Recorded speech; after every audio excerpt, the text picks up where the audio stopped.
So, last time on Kingmaker, the party did quite a few things. Although they didn't make a ton of physical progress, they did do quite a bit of story progress. And they had a cool tower defense scene. Let's see. The party has just, as you can see, recovered from their battle, or their ambush by the one Boggard tribe, along with a pet or allied troll. And the party is now sort of licking their wounds, although no one was really hurt, and those that were hurt were quickly healed by Varnir. The party is left at the remnants of their set-up campsite. And what would you guys like to do? Finish resting.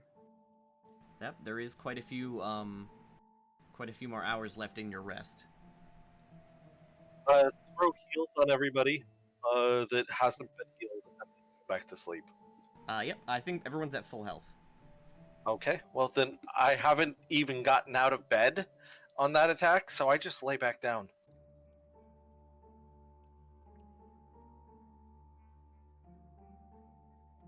Alright. Everyone gets their long rest.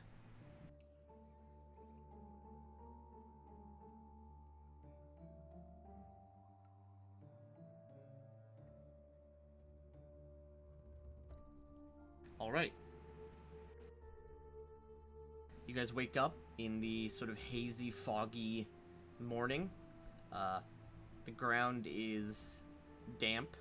There's a bit of, like, dew on the grass as you wake up. Sort of like one half of your sleeping bag is soaked. The other half is, like, completely dry because of the tarp that everyone's covered in. And you all wake up.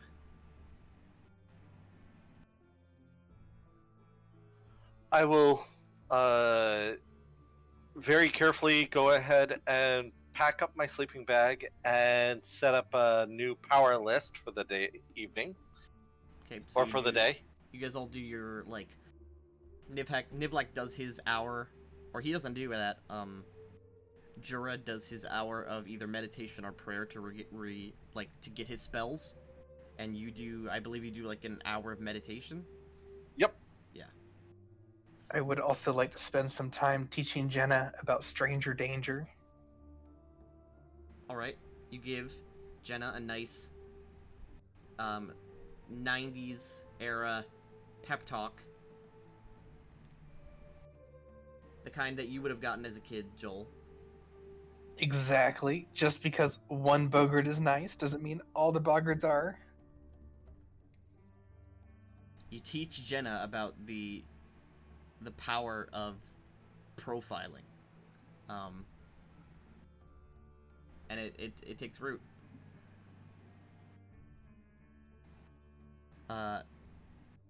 Everyone notices that Nivlak is quieter than his usual self in the morning. And Tennille especially, because Tennille is not really doing anything. Tennille doesn't have to prepare spells or meditate or teach their pet about strangers. Tennille notices that Nivlak is kind of like in a fugue state. Almost like he's disassociating slightly.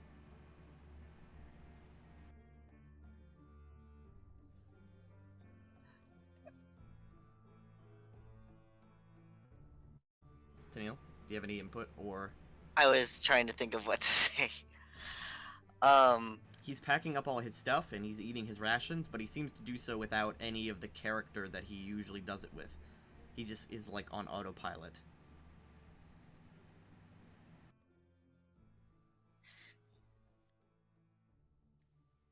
I want to ask Johnny to make sure that Nivlak is okay. Johnny just looks up at you, doesn't say anything. Good job, Johnny. Johnny meows. What? Johnny just like rubs up against your leg like a cat would. Something's weird. Yeah, that's a weird amount of affection from Johnny. Janelle steps away from Johnny. Johnny does nothing in regards to that. He just lays down next to Nivlak while he's eating his rations.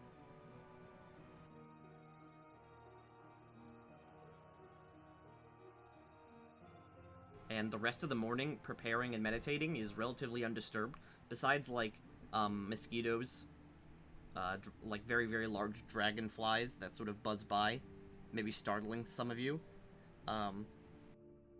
The corpses of the boggards, biting insects swarm very rapidly around them. And you can see that by the morning, a lot of them have been, like, picked in a bunch of places by swarms of, like, botflies or the remnants of mosquitoes, or you can already see maggots forming. That's not a good sign for the idea of making cloaks out of the slurks to protect against the radiation. No. And there are, if you, unlike everyone except Varnir because of his magic sleeping bag, you do wake up with bites, like mosquito bites. All over any unprotected part of your body, so it'd more than likely be your face, maybe like the top of your neck and like your shoulders, sort of like, not your shoulders, but like the collarbone, like, what's it called? The inner part of your collarbone. Your clavicle. You wake up with minor bites, nothing too crazy or super annoying. Jenna is unaffected because she has scales. Johnny looks ridiculous because he has no fur. He just has bites. Actually, he wouldn't because he slept with me, if you remember. Oh yeah, he slept in the nice bag. Yeah. Okay. Turned out to be an excellent decision for him. The camp is quiet in the morning. You guys want to talk to each other? What do you guys want to do? Vernier will go ahead and check to make sure that the collective is working properly by start singing in his mind. Probably something really, really annoying. Some, like marching song, etc. Okay. Your connection feels secure with everyone. Nivlak feels a little distant. He doesn't seem to be communicating back to you. But besides that, you assume that the collective is working correctly. I hear something. I think it's coming from over here. Jura wanders into the swamp. I will keep singing to Dura. Jura, the sound seems to come from every direction at once, almost like it's on top of you or inside of you. This is bad. Nivlak's not cracking jokes. Johnny's gone full cat. Wait a second. Johnny's gone full cat. I'm gonna pet the little guy. Nivlak just says, I'm fine. Are we going to go? I guess we should. We got attacked. We can't stay here too long. What if it was an advanced force? Advanced force. You don't see any tribal markings or anything that would, like, mark them as some sort of, military force, although they do look similar, like, genealogically, so they could come from the same tribe. I've just been told that my computer's, low on storage space. So 1 second, please.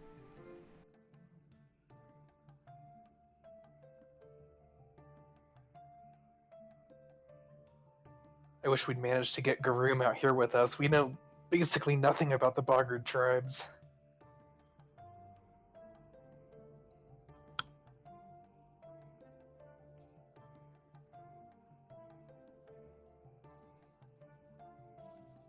One second, sorry, I got a free. Turns out my hard drive only has 100 megabytes on it left.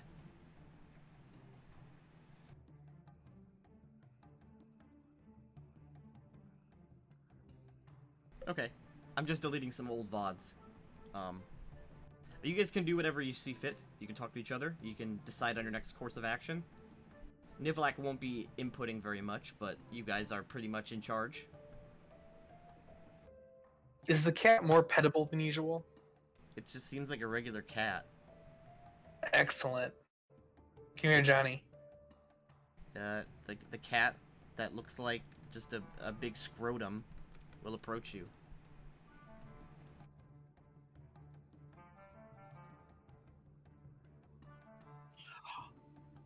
Are we about ready? Nivlak nods.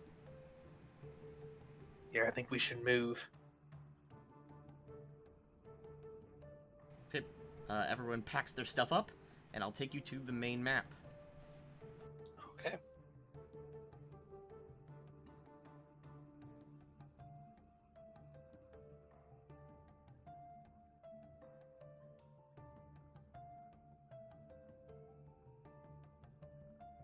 Here we are, in the middle of bumfuck nowhere. This is basically what Louisiana looks like.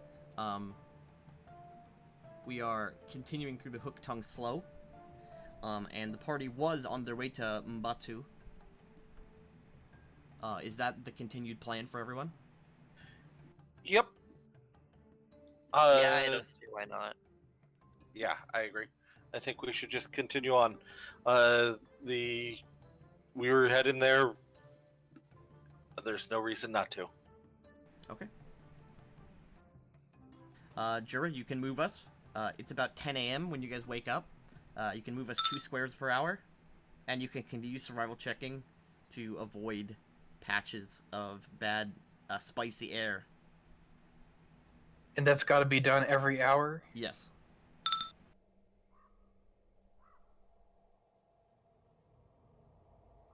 Did okay yesterday, though. Nobody got radiation sickness. At least not acute enough that you'd notice it right away. You Oof, guys is it- probably... I mean, in the long run, you guys probably have a higher chance of contracting cancer. Just because you came here. You don't think Nivlak's been affected, though? Alright. Let me pull up my notes. We've approached the edges of the Barred Kingdom of Mbatu.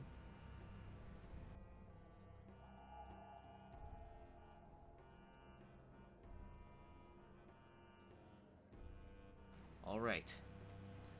How exactly would you like to approach this? Because you do see in the distance, the land gets a little bit more flat, although still quite wet. There seems to be a drier portion, and you see in the distance pillars of smoke, more than likely from small fire pits. You don't see anyone just yet, but you're still quite a ways away at this point. We believe this is like their capital, the center of the kingdom. That's what you were told by your good friend.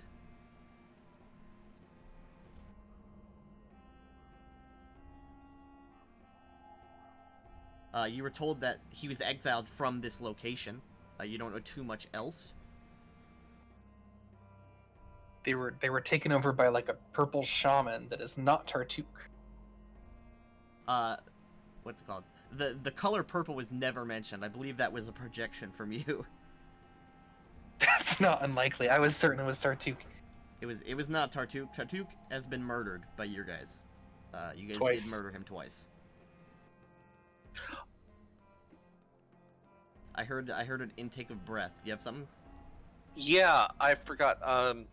One of the things I had planned on doing, but because the powers didn't actually go correctly, I would have actually spent another 9 power points for today to do a adapt body, which allows your body to automatically adapt to hostile environments.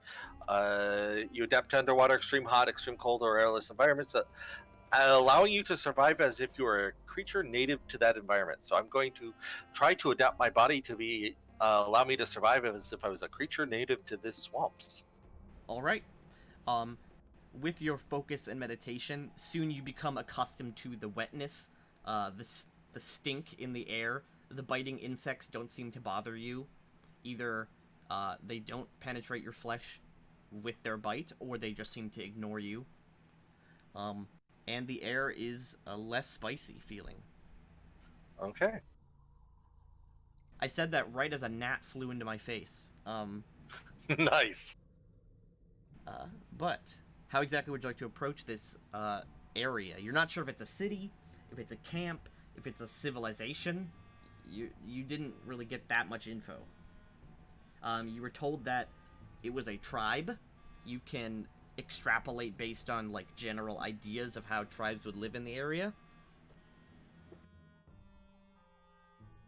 So, do we want to scout out, or do we want to just approach? Varnir would ask. I'm not sure if they'll be friendly. The only one that we've met who's been friendly to us is the one who was exiled by these people, deposed as their king. Well, I could attempt to scout out if you'd like. Perhaps that would be best, and you can take Jenna with you. Oh, I don't plan to actually go myself. Fancy. I would then pull the crystal off the top of my staff and set it down on the ground. It would grow like 15, 16 different legs. It seems to be growing legs and shrinking legs as it starts walking along just barely on the ground as quickly as it can. So you're going to send your Psy Crystal familiar to go scout. Yep. All right. Well, let me just bring you to the map. Does the trinket have a name? No, it does not. It is a part of him.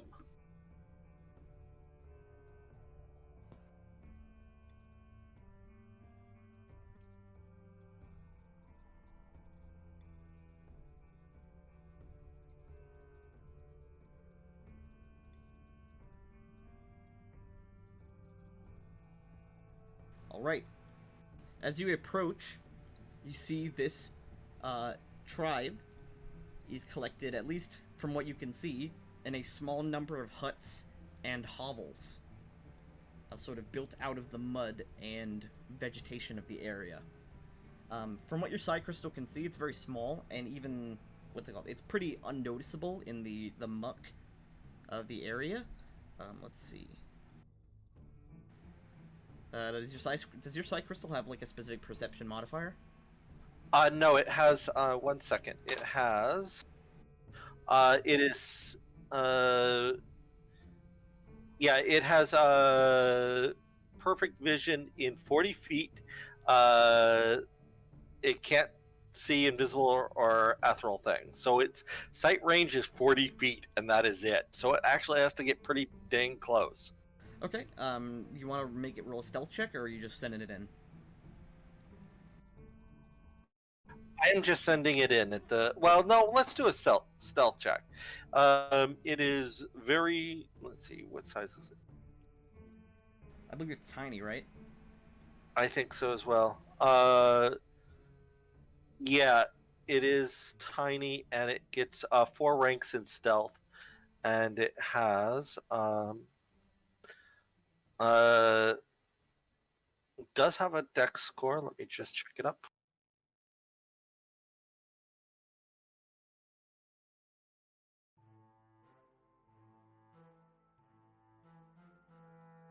It doesn't say what it is, of course.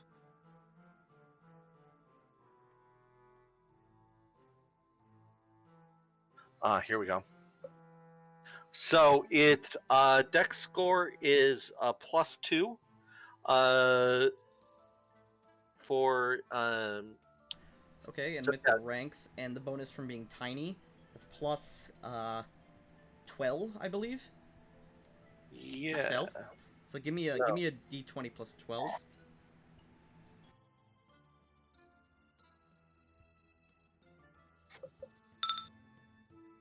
All right.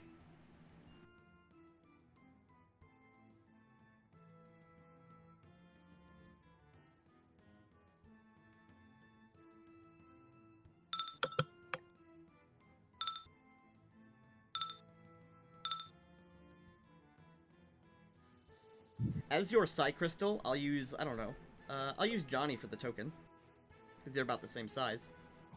As your Psy Crystal scuttles around, you see very quickly, see a slurk sipping from a pond. You see up in each tree, these swampy trees, you see sort of relaxing and not really taking it all too seriously. You see some boggards up there with their, they have short bows and these sort of thin, spiky tridents that they've made out of like wood. They appear to just be discussing in a language that you don't speak. They're sort of like croaking and groaning at each other. And they are just keeping watch, but apparently not very well. You can tell almost immediately that they don't take their job very seriously. Okay. You sort of scutter around. How deep do you want to go into the village? Just enough to get an idea, so this is pretty good. Because then I'd come back and talk to or I'd have it start coming back while I talk to everybody else, since I can communicate with it out to a mile away. Okay. Does it seem to you like these could be from the same tribe as the bandits we fought, the Bad Boggards? I don't know. That is something you cannot immediately tell. They don't have like armbands or like T-shirts that say "I'm with Stupid" or something. I don't know. I don't see a uniform that designates what company they're with.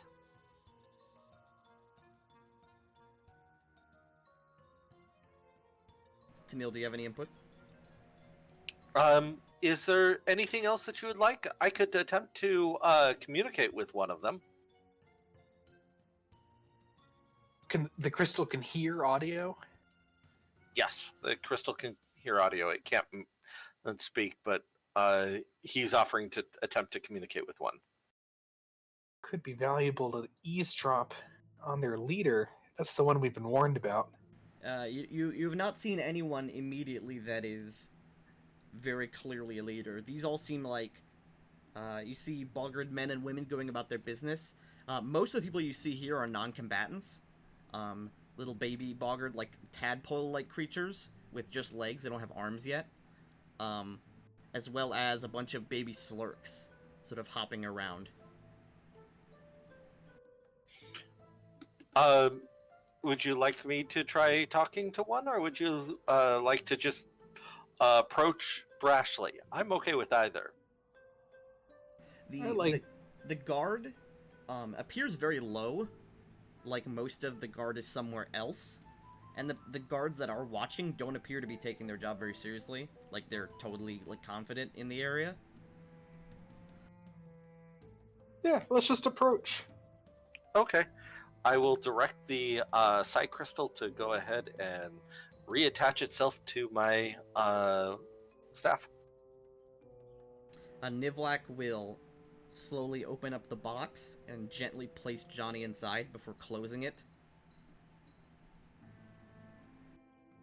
Johnny disappears as Nivlak puts the box back into the bag of holding.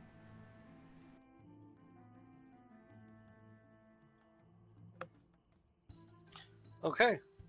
So, yeah, I guess I'm going to start moving forward because I was told that we're marching in on them.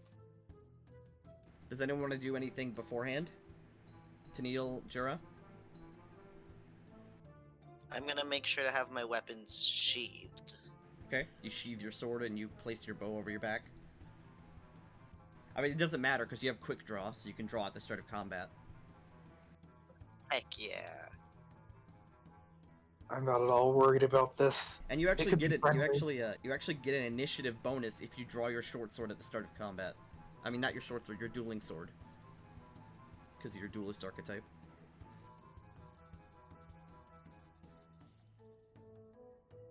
All right. Okay. You guys begin to walk forward. As you guys reach the outskirts of the village, where it's very obvious that you're seen, you hear some distant croaking from the village, and you see the watchtower boggards scramble down from their trees with their bows.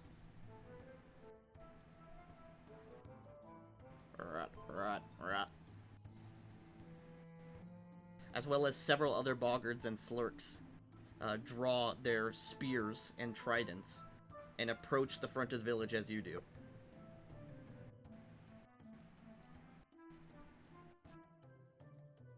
Until you are at the village's edge. Varnir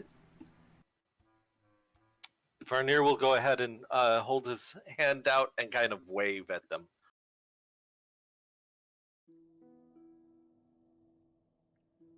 These ones here take cover behind the mud pile, and they have their bows and arrows drawn, and they just appear to be staring you down.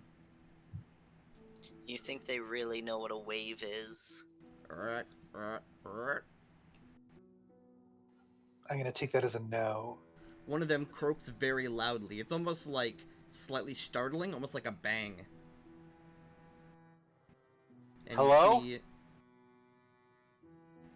He will tentatively say, hoping that somebody speaks common. you see non-combatants and children running to these mud huts and sort of hopping in the water and dipping down into it.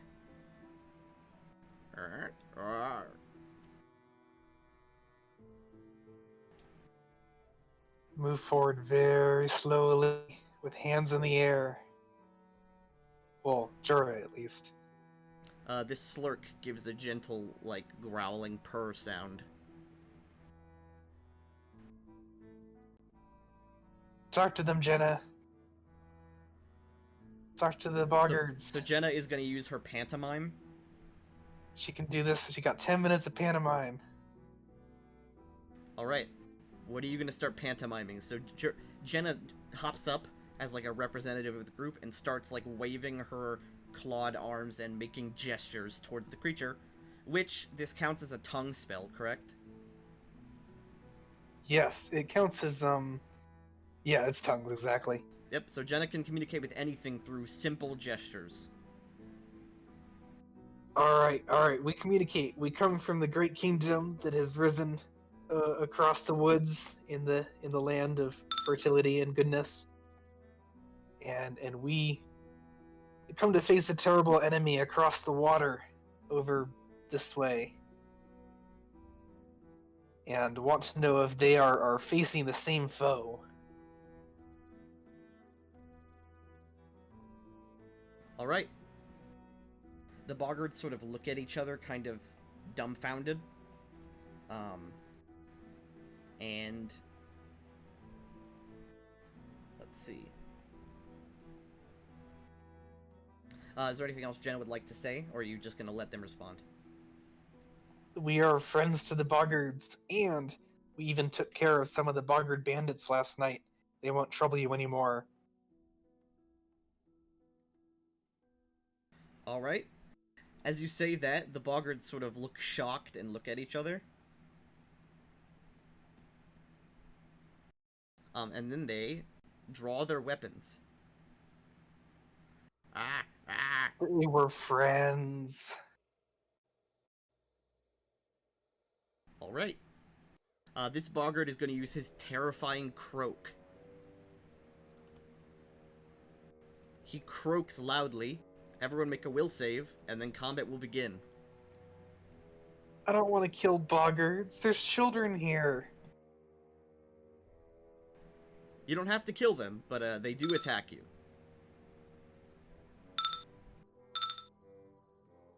Tennille, it startles you.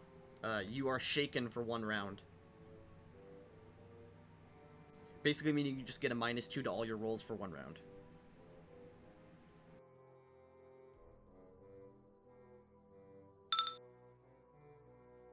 Alright.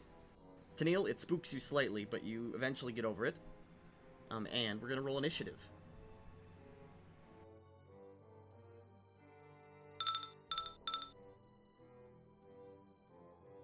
And let's get some less calm music in here.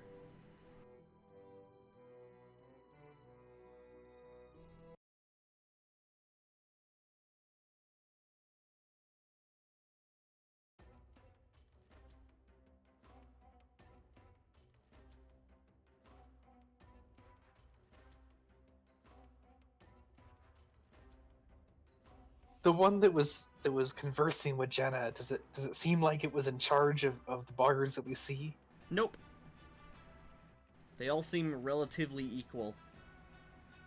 Tennille, despite being startled, maybe it's because you're startled, but you immediately go first. Oh wait, nope. I'm sorry. Jura goes first.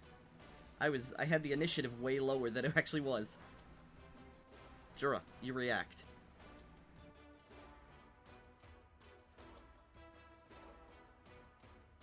We're friends. Sorry, I was Well, snapping no, they that to don't the grid. understand me. They have their arrows drawn and they're looking to fire. They like food. The Gurum likes food. Can I offer any food rations? Okay, how would you like to do that? I might not have food that's better than rations. So I'm just gonna take them out of my pack and sort of chuck them in Bogger 10's direction. Okay, you're just like... I apologize for my lizard. The boggard seems unfazed. Varnir, you see this attempt at diplomacy. I will attempt my own form of diplomacy. What would you like to do? I am going to choose that Boggart number 10 to go ahead and attempt to see if he'll join me. Alright, he's in your collective.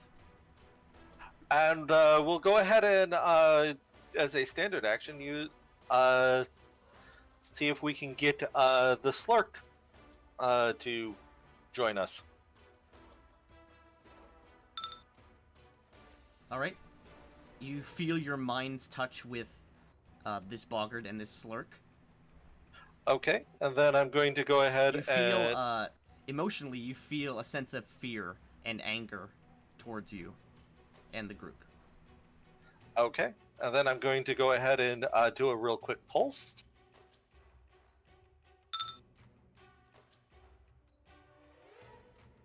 Alright, so when you attack a creature, it heals you? No, when any member of the collective does a successful attack, any sort, it does 3 points of healing per member of the collective. Though I, as a free action, can go ahead and redirect it to somebody else. Okay. This boggard looks down at the food and then looks up and shoots an arrow at you, Jura. So being in the collective doesn't like predisposition them toward them. No. He still wants to kill you. No, being in the collective just makes them screwed. Yeah, we kind of own Bogger 10 and Slurk 2 now. I'm going to use a claw attack. Ignore the fact, what's it called? It is calculated so it's exactly the same as a bow, because I forgot to make bow attacks.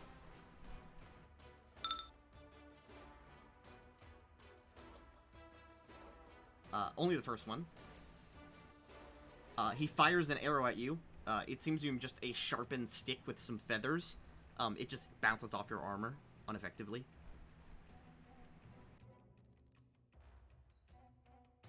Boggard 5. Hop. Smack.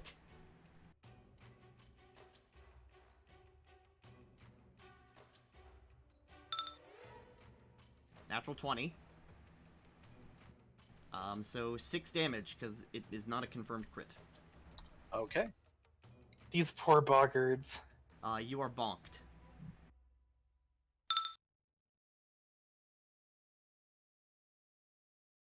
Wait, did that do no damage? Oh, for some reason you're at 51 HP. Yeah, I don't know why I'm at 51 out of 51. Oh, sorry, you had 0 hit dice for a second there.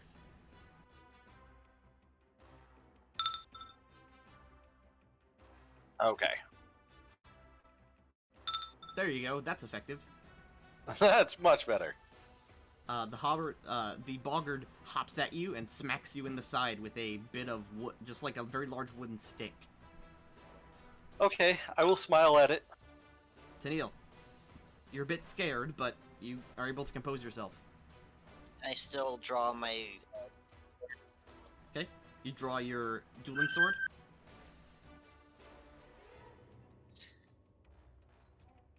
What do you do?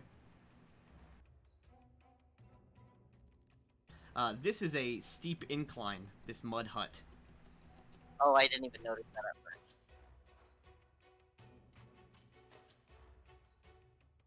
I'll just go here. Okay, you 5-foot And- step. I'm gonna attack Boggart 5. Alright, give me a dueling sword with 1 or 2 hands. I don't have the option for 1 or 2 hands anymore in the attack frame. Oh, yeah, sorry. You just have to say beforehand, and if you use 1 hand, you get +2 AC. I think actually 1 hand is just the better alternative because you have the dueling feat now. Yeah, I'll just do one-handed. Okay, you swing forward with your dueling sword.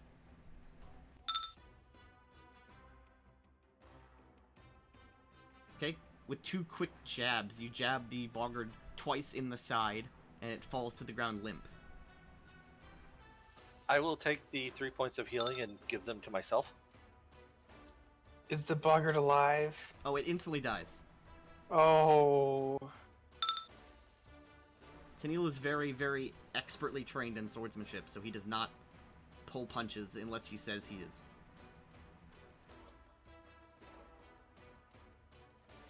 I should be at 91, right? No, because you took 6 damage before. Right, You healed and for 3. there were 2 successful attacks. Oh, I you're took right. the 3. I took both of the 3 points of healing. Nice, okay. This Slurk hops here and attempts to tongue Jura.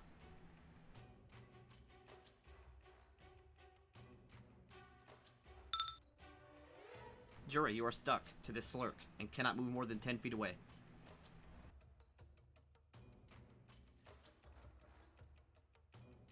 This Slurk hops over here and tries to stick Jenna.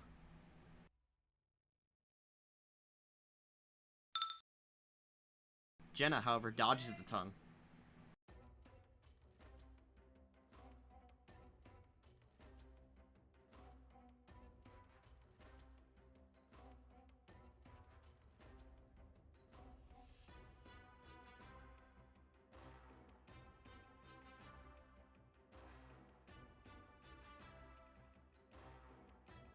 Oh, I'm sorry. My mic just cut out. I'm back. Did I miss anything? I don't think Nope. so. Okay, cool. Boggart 4. Hop. Bonk. Prepare, you're about to get the bonk.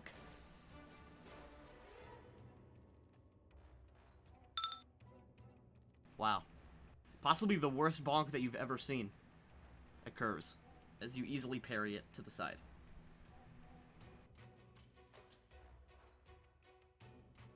Boggart 2 can't hop to you in one go, so he's gonna hop twice. Once here, and then once to get next to Nivlak. Nivlak will 5-foot step here. Nivlak waves his arms. And is going to cast Burning Arc.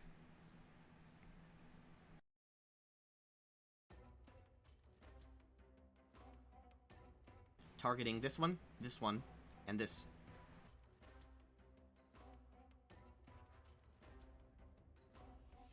Nivlak waves his arms, and a jet of flame shoots out, like almost like a ping pong ball bouncing off several targets. The Slurk takes half, but Boggart 4 and 2 are gonna get really badly injured. I'll show you how badly injured.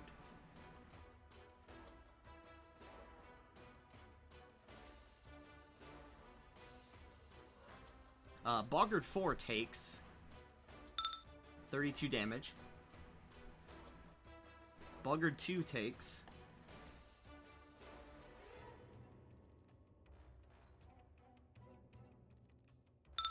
25 damage. And Slurk 1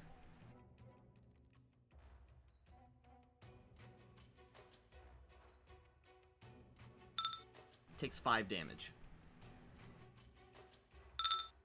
Oh.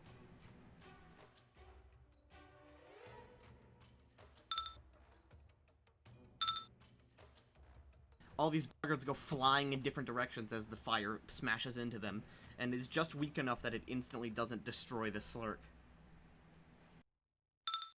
Jenna. Jenna is dodging tongues. She did not get stuck. All right. We're gonna charge and do a whole non-lethal everything. All We're right. gonna take the one that's talking to us. Maybe they're the boss. Also, we're gonna frantically pantomime as long as there's time. Think of your king, Garoom. We are the official appointed envoys of your king, Garoom. Your exiled king. Love him. He I does know that not they seem do. to respond and or care, seeing a giant raptor charge him and then wave its arms frantically. All right, I'm applying the -4 for non-lethal here to everything. Jenna uses her expert combat skills to pummel the shit out of this boggart non-lethally. He's unconscious, but oh my god, he's beat up.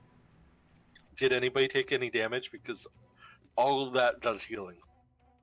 Let's see. We could I heal believe- the dead boggards. No, they're very dead and toasty. Nivlak, his burning arc did not count as an attack. Is an attack roll? Yeah, it's an attack roll. Okay. Yeah. So 1, 2, all of those hits. So you have 15 healing to dish out. Does anybody in our collective actually need healing? No. No. Then it goes to Jinna, Okay. and just counts as overheal. Just feels nice. Bonk. It's like one of those fights you see like on YouTube where it's just one punch and the guy just falls over like a brick. It's like that. Boggart 3, hop. Here comes the bonk. You were hit in the back, Jura. It hurts, but it's fine. Like, it doesn't really do any damage. Jura. Yep, we're gonna do something similar. A 5-foot step. And do the non-lethal thing.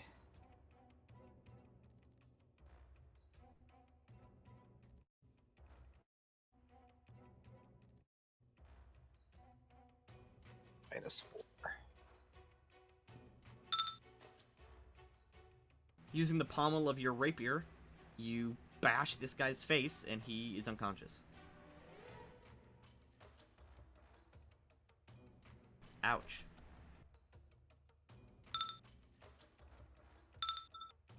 Varnir, you're surrounded by burnt frogs.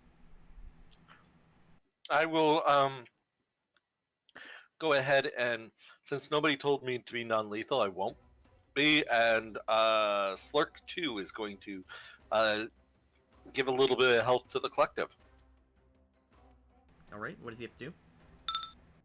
Standard action, fort save, steal hit points. It's a standard action. It's actually it starts out as a will save to choose. Initially, he's considered willing for any effect, so he doesn't get a save.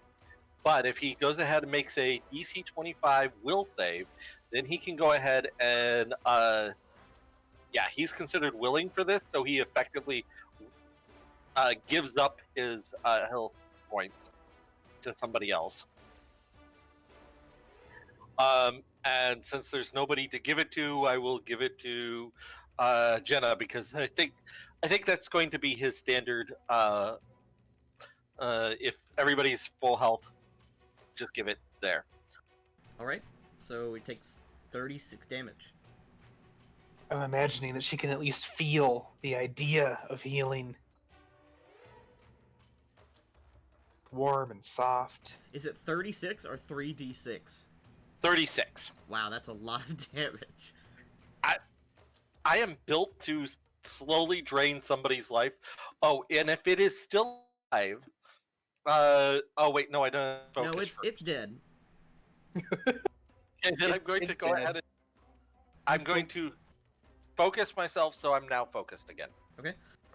You As focus a on the detective. creature, and it just drops dead instantly.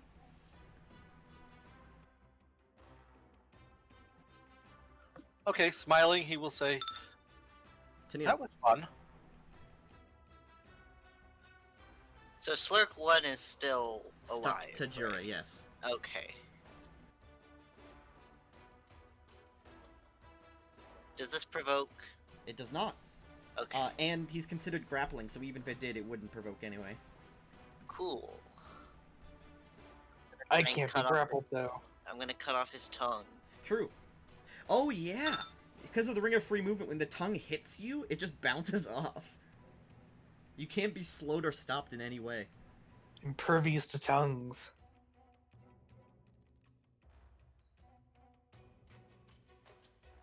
Two quick jabs is all it takes, and the Slurk drops dead.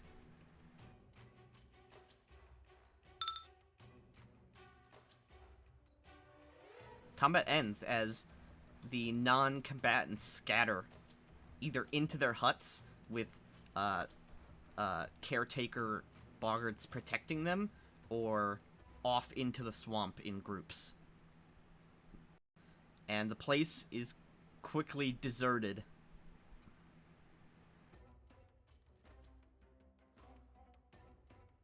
Jar and Jana gonna drag these two unconscious boggards into the biggest hut, which looks like N4. You walk over to the hut. With the boggards in tow. I will join anybody that is not to the collective into the collective. Basically, they keep needing to make a DC 23 will save. What, just like random civilians? Or just the unconscious boggards? Just unconscious buggers. I think I have Okay. one of them. The other one I'll grab. Law of large numbers, you just get them. Because they literally can't succeed even with the natural 20. Okay. As you approach this, you see the entrance to this hut is a cell door made of reeds. And locked inside it, you see a person, quote unquote. You see a humanoid. What is it called? A water skimmer? You know, like those creatures, like the bugs that can like walk on water. You see a humanoid-sized version of that behind It's the big. cell doors. Some sort of obscure or rare type of beast folk. Yeah, you can tell. When a lot of the beast folk were like uplifted from just regular animals, sometimes it wasn't a whole species. Sometimes it was just random groups of creatures. And this creature would fall under the bug folk, like the tree of bug folk. There's a lot of them. It appears to be captured here. You're not sure why.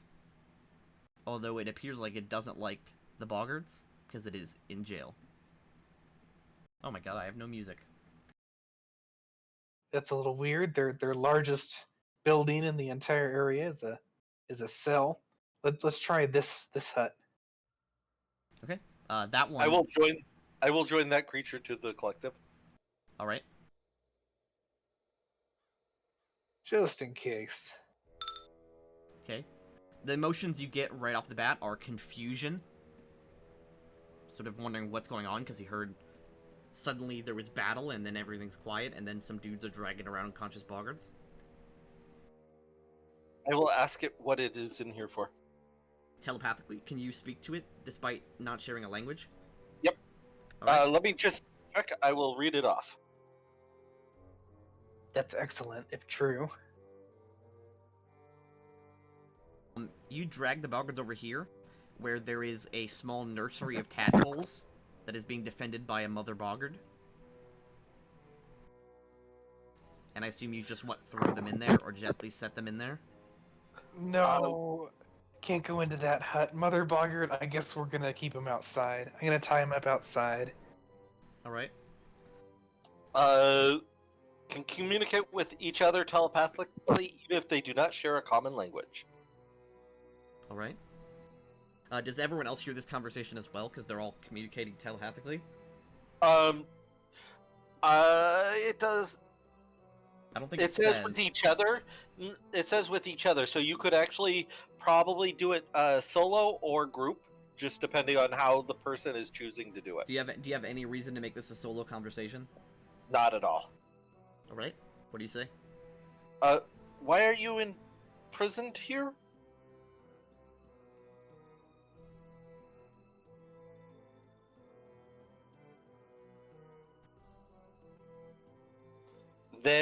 They think you're.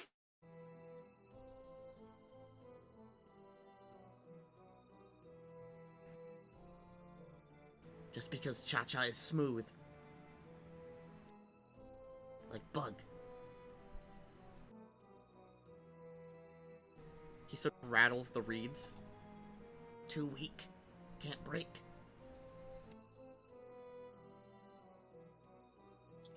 I'll look over at Jura. Can you help our bug friend? I think so. It would be preferable to keep the door intact, hopefully. We do have these boggards to interrogate. Nivlak says, I can just knock it if you don't want to break it. I don't know, Nivlak. Last time you said that, you cast every spell you had trying to open the door. Nivlak shrugs. I'm just unlucky, I guess. Nivlak sounds weird. He's talking in a tone that is unlike him. And he sounds like he's like putting on a voice, but doesn't acknowledge it in any way.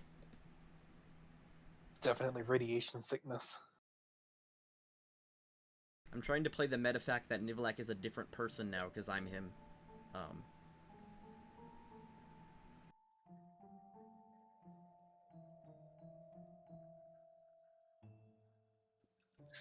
Do you really want to free that thing? I don't know. Beast folk are nobler than people most of the time. Insects are still beast folk. There's probably not like a water skimmer folk species, but he's in the basic like umbrella of bug. I love that Varnir is more okay with the bug folk than with elves. Actually, he's not okay with the bug folk. He just considers the bug folk a possible source of information. So yeah, this is all trying to get information from the bug folk. So he's trying to be nice. Free me, please. Yeah, do the thing, Nivlak. Nivlak walks up and, like the Fonzie, like knocks on the bars.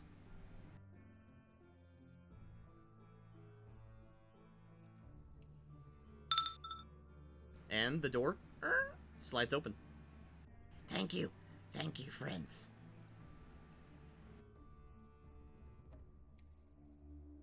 Thank you.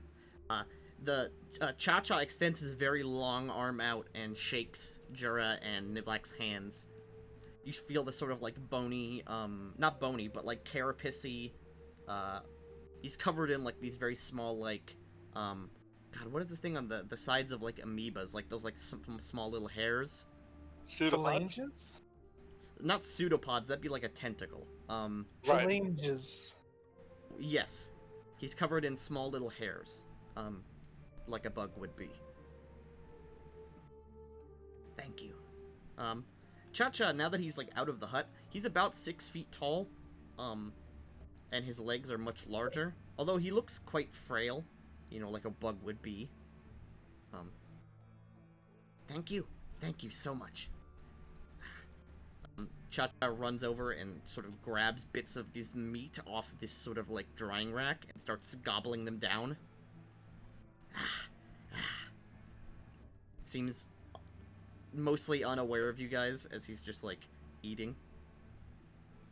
Cha-Cha, help us understand what's happening here. We came here expecting not necessarily friends, but at least rational discussion. Why? Boggards are monsters. Twisted by Sagatha. Is Sagatha a shaman?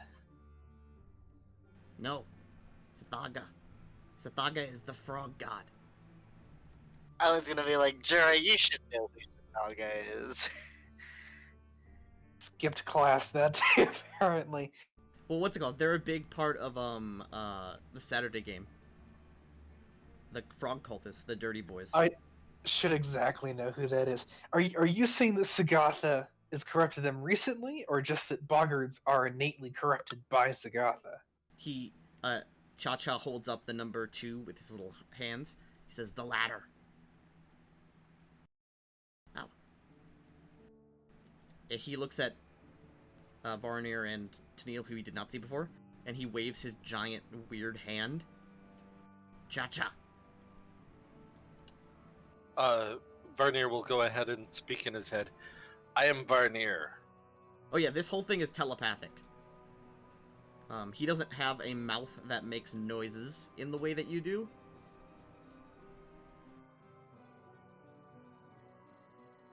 It's weird because he has like a weird accent and voice in his head despite not speaking. You're not exactly sure if that's a thing.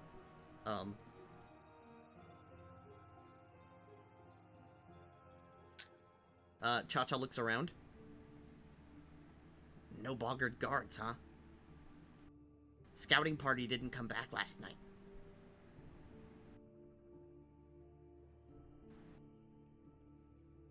Yes, we gathered that those were not bandits after all. Ah, they tried to get you? Yeah, they thought we were food. Ah. Cha-Cha sort of scuttles around and sits down next to the fire to warm himself. Why you come this far? Not usually see smooth-skinned folks. Cha-Cha waves his giant arm, beckoning you closer. As you guys are standing, well, specifically, Tennille is standing almost 40 feet away. I guess it doesn't matter the distance, because there's no volume issues. Because it's all telepathic, you know? Tennille does not move forward. Alright. Cha-Cha does not seem too bothered. Nivlak steps up and closes the door and locks it again. With these boggards in the jail. Well? You come out here for loot? Take land? We're concerned about the recent aggressions of the something lord, who we believe to have an encampment just across the water. He hunt much in the lake.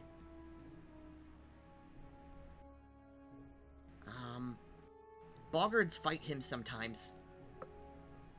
But boggards recently hunt more like, he points at himself, hunt more like bugs.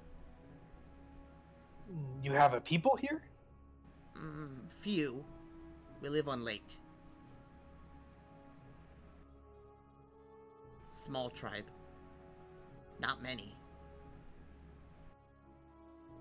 If we intend to cross the water, how would you recommend we get across? He looks at your legs, and then looks at his legs. You don't have good legs. You'd probably need boat. Or go around.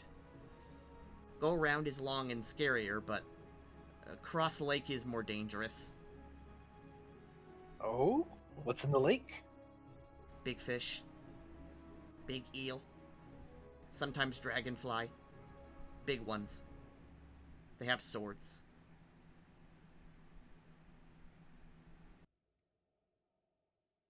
Dragonflies with swords. He points at himself. People. People of Khmer, like me. But not friends. Not friends with me.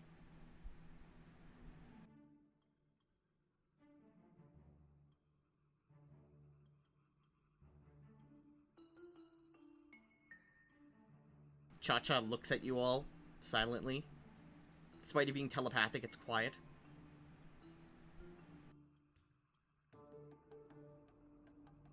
So, are we heading across the lake? Looking at Jura and Nivlak. I think so, but we could talk to the boggards. You know, they might know something, the ones we've captured first. And we need a No. boat. Cha-Cha shakes his head fervently. Boggard leader crazy. Worships Snake Lady. Tell us about the boggard leader, Cha-Cha. Mino speak not much of their language, but his name, they call him Sepoko. He does much magics. And, he worships Frog God, but he also worships Snake Lady in the south. I've been there. Cha-Cha looks at you confused, but continues. Snake Lady is big and long and purple. I see her once, but she's very scary. Can you describe her? This isn't a god, then. Is No. Allegiance a real creature? Snake, body, but head of woman. Human, smooth skin like you.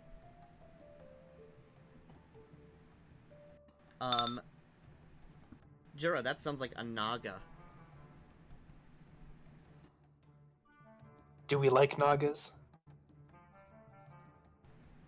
Is that a No. question for the group? Yes. They taste good after you've grilled them.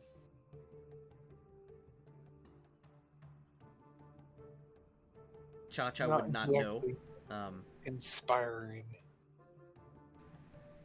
Also, strange new men. They dress weird. They travel all over. Human men? He nods. Smooth skin men. They wear furs and pelts, and they carry big weapon. They're all over. They work with Stonewall Man in his city. What do they look like? He points at, like, you guys. But, bigger. More muscle. They wear pelts and teeth, and they do not clean themselves often. Any gold, perhaps, on them? He shrugs. They do not wear much shiny jewelry. Although they have a big boss man. He's very strong looking. I've not seen him for some time, although I've been here for quite a while. Here at the Bogren encampment. He nods. They were arguing over how to cook me. That's why I live so long. So the men treat with the Boggards. He shakes his head no. They fight. Pushing Boggards to east. They're trying to make them leave.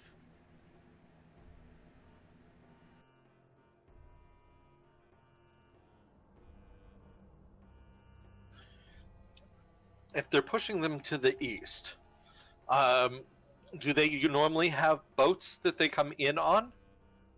He shakes his head. They come by foot. Attack Boggards. Boggards usually push them back. But they are planning to leave. That's what some of them said. They're going to the east. Live in the swamps. You would know that he's more than likely talking about the Gnarl Marches. Have you seen this Naga, the snake lady? You know where she resides? Once, yes. She may be here. but with Chief.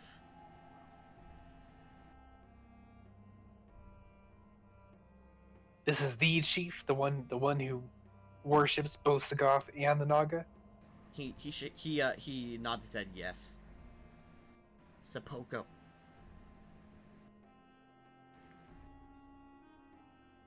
This sounds like a date. He crazy.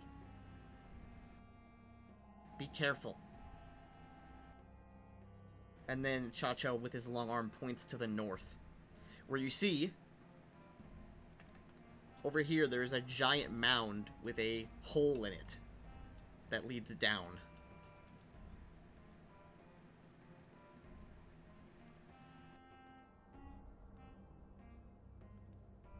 That You see, way. Cha-Cha, we represent the true king of the birds, and they would never do such atrocities as capture innocents for food. He shrugs. Boggart's always like this.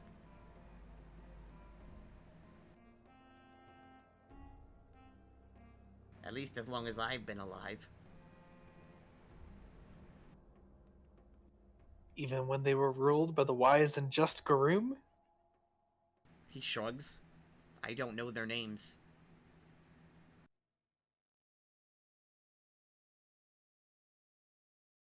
They fight my people for many years.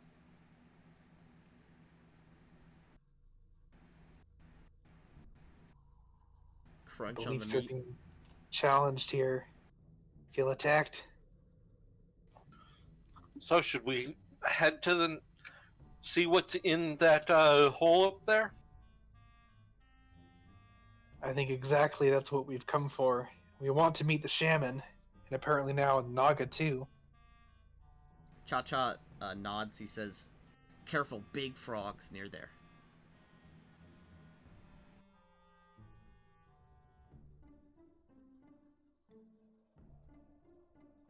That's all he says, and he continues chewing.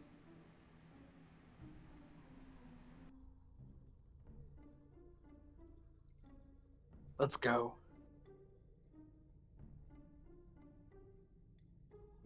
Hey, let me unsnap you guys. There you go.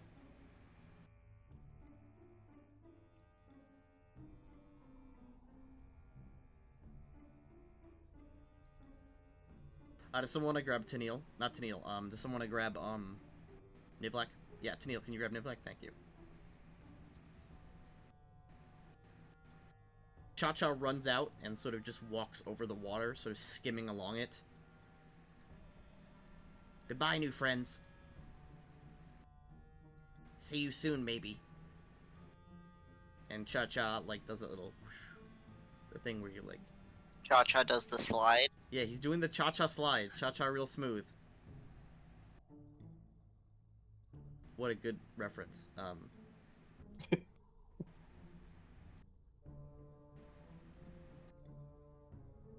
Well, I shall walk across. Varnir, as you get closer, you see this sort of like small, almost like they're like a dam, sort of like flood walls along the edges. And you see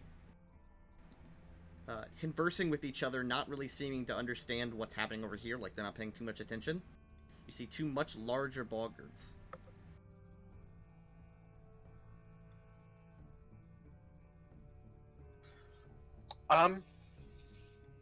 How far is Cha-Cha out?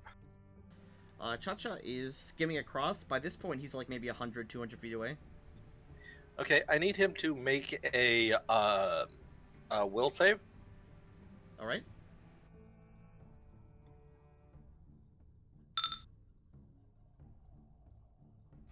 DC is 25, so he does not make it.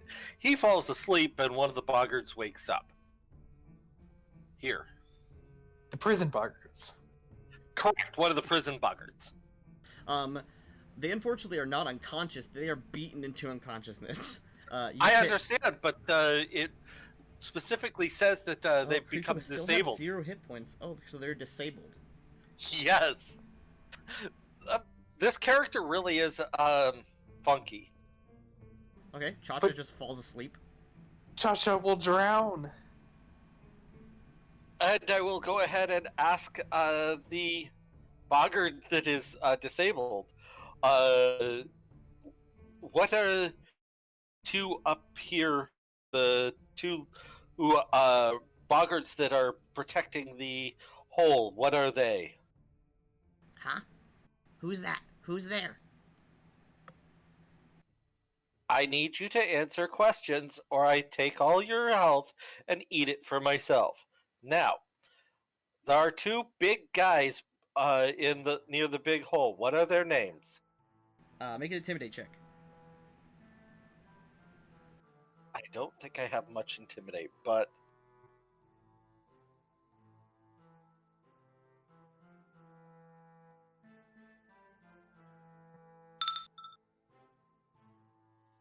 Ah. I gotta get random name generators. I'm sorry. Bertrand. Bob and Steve. This one's name is TC, and this one's name is Anaba. I have a boggart culture name generator, I just needed to get it. Okay, I will step forward. Can they see us yet? If you were obvious about it, yes. Okay, I will start becoming obvious about it. They sort of step and draw their bows. I will yell out their names one after the other. Alright. With my hand, both hands up, obviously showing no weapons. Alright, they look at each other confused and draw arrows and point bows at you. Stop, and don't move any further, and just kind of wait for a second, trying to get them to see if they can understand that I'm not posing a threat right now.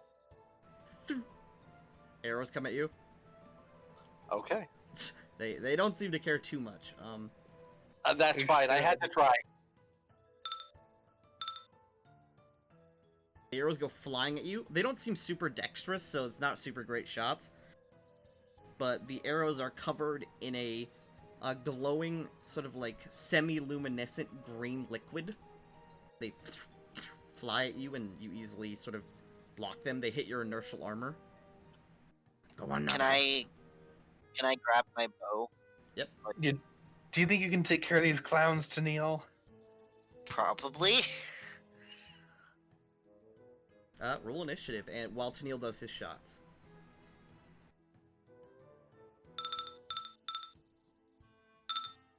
Oh shoot, I forgot to do my minus...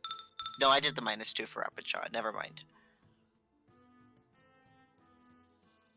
Okay. Would you like to hit all of them or split them up? Hit all of one or split them up? Split them up. Oh, I just made everyone take 0 damage. You just killed us all. Oh. Scarlet Death. Let's see. Okay, how would you like to split it?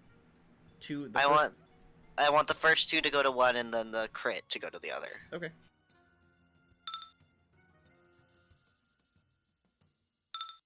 Also, because you crit with Sky Shot, this creature is now permanently deaf.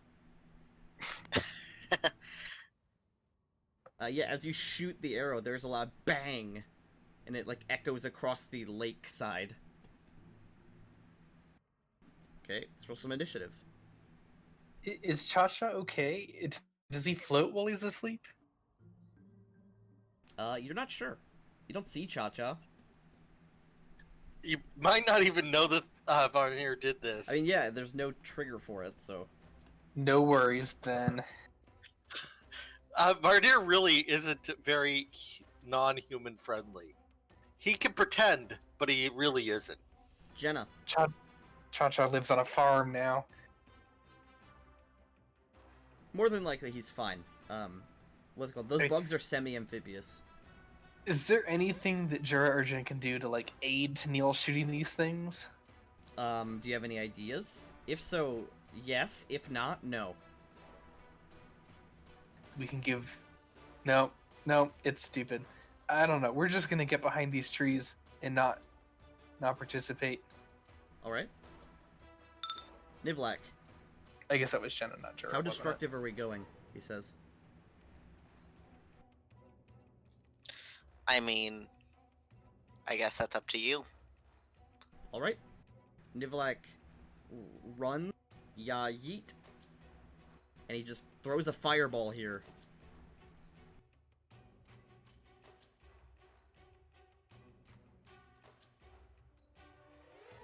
This whole island explodes.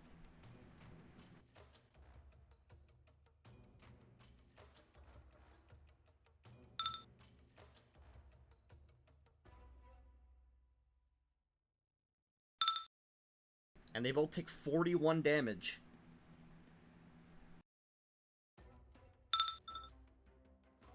As the flames and smoke go away, you see these boggers are still standing, although they're very badly hurt.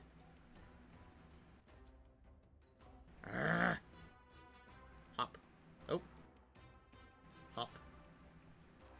Hop. And he drops his bow along the hops, pulling out a large trident. Jura. Fairy footstep and ready that if the boggart attacks somebody, attack them back. Tennille. Sky shot. You like that new bow? Yeah.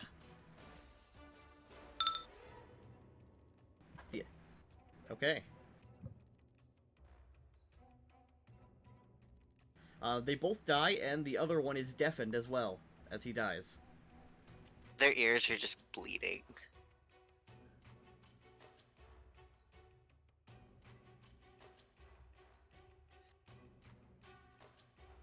This one dies. This one is disabled. Varnir. I will see if. Oh, he's disabled at the moment, so he's Yes. not quite dead. He's at 0 hit points. He's disabled. I will see if he's willing to join us. He is. Well, I will go ahead and do a. Yeah. Let's do immense overkill. No, I'm actually thinking of being nice. Just because I want to ask him questions, but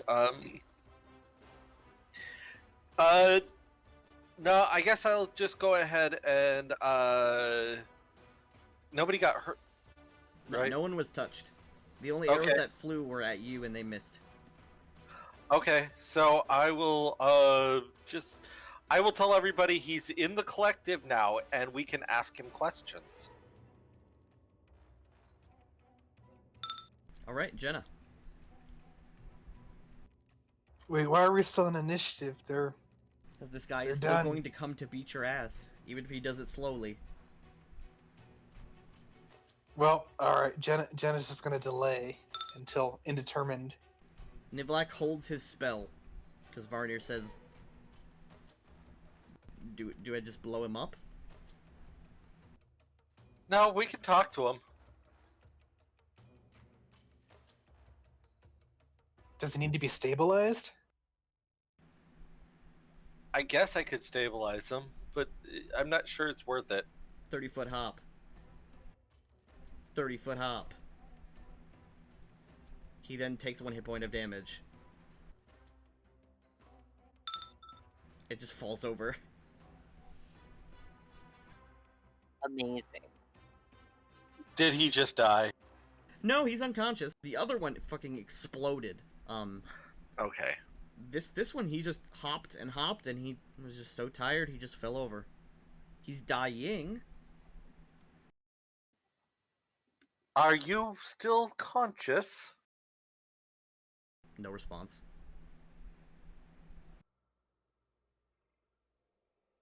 That's probably a no. I guess I can heal it if you guys want to speak to it. If not, we can move on. Maybe just a little bit of healing. That's a big boy right there. This frog, he's a big boy. Unlike the other boggards who are like maybe 4 to 5 feet, this one is like a good 6 feet tall, and more like toad-like than the other ones who are more frog-like. Is he different enough to be like a different kind of species? Maybe like a subspecies, or like bred in a specific way.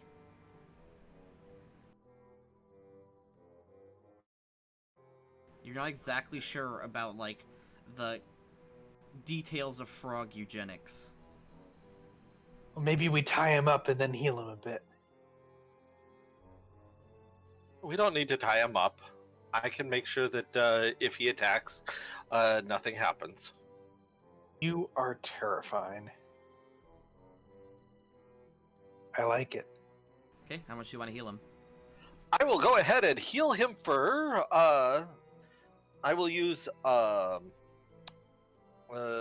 points for 1 point. So he gets 3 points of healing. I lose 1 point of power.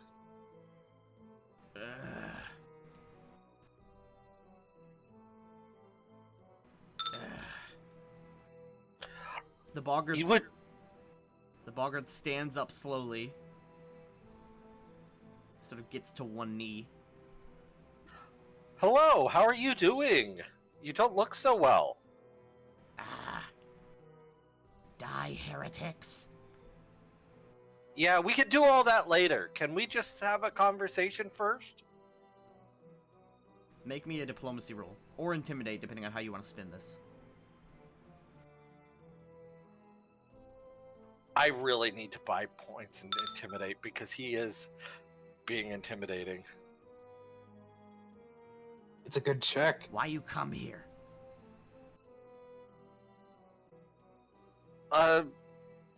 We were coming here to talk to a shaman. Sepoko is not taking visitors. Leave now. The swamp will take you, heretics. So, he's in there? He says nothing. I'll take that as a yes. Are we heretics because we don't believe in Sagatha, or because we don't believe in Snake Lady?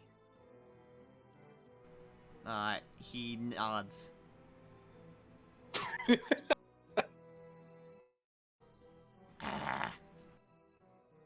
Tennille, what are you doing? I assume you're like pointing your bow at him? Yes. He dropped his bow, so he doesn't have a ranged weapon, so he can't really do shit. Yeah, I've got like the arrow on the bow and the It's string pulled not. back and everything. Yep. He growls, but does nothing.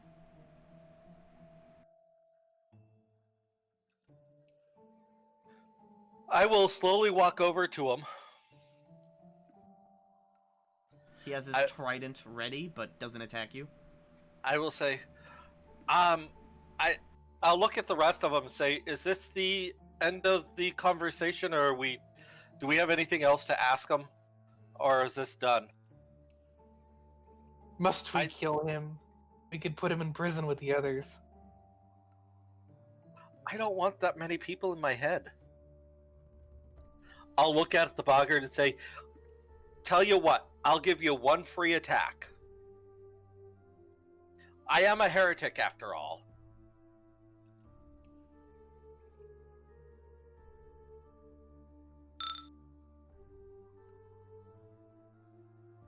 Oh, he actually has a -8 because he's still considered unconscious. But that still misses. He took the bait, though. Swing.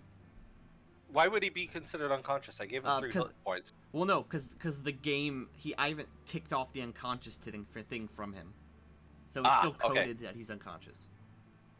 Oh, okay. I'm actually actively not avoiding or allowing the hit to hit. Alright. So, you take 14 damage. Okay. Does that reflect poison? Because he's poisoned his weapons. Calculate the damage as if the original target would have taken it. Okay. Yeah. And I'll spend the psionic focus. He is smacked over, and is now dying again. Probably shouldn't have done that, and he'll start walking away.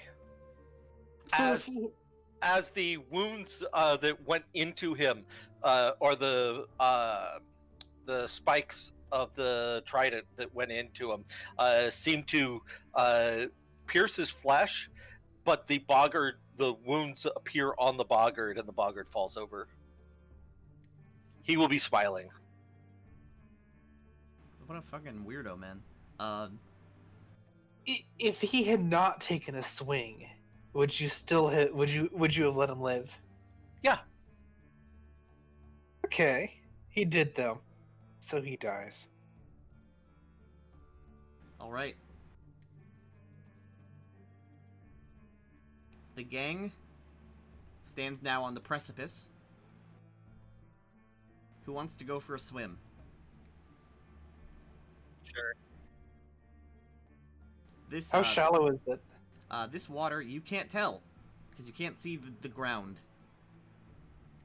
It's marsh water.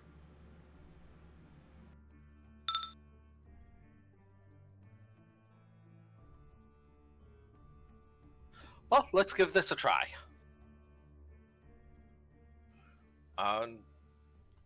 Oh, I'm no good at swimming. Well, I'm gonna try. Oh, great. 10 is enough. Don't I Sure. have a plus 11 to swim? That's a. You have a plus. Oh 8 no, to that's swim. spell. I'm dumb. I'm sorry. Jura, you take a step out and you just land on the water, standing still. Yeah, I'm gonna put. I'm not even gonna put swimsuit on. I'm just gonna walk out here. Okay, yeah. Your boots of the mire keep you completely standing the whole way. And Everyone Jenna else, swing. as you jump in, it's not really swimming, but you wade through about like 2 feet of water. And you see a giant hole in the side of this mud pit, with a tunnel leading at a maybe 30-degree angle going down. It's pretty steep. There's no gate. No, it's just a hole.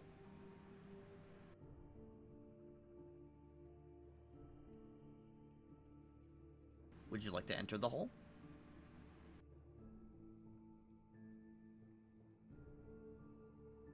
Sure. Would you like to go first?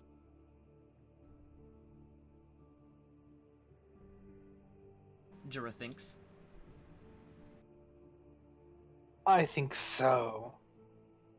I'm taking my lizard with me. Alright, to the Mabotu Caves.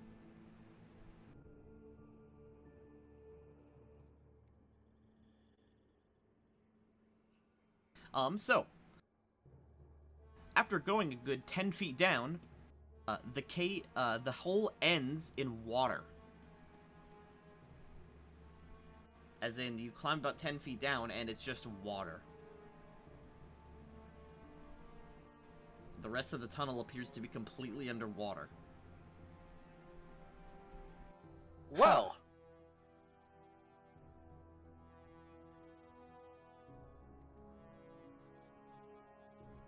I'll bring you to the map. Wait, are boggards amphibious to this degree? Like they could breathe underwater? Yeah, they're frogs. Frogs can't breathe underwater. I think they can for a short period. They time. literally can.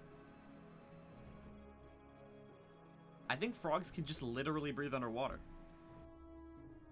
They would need gills.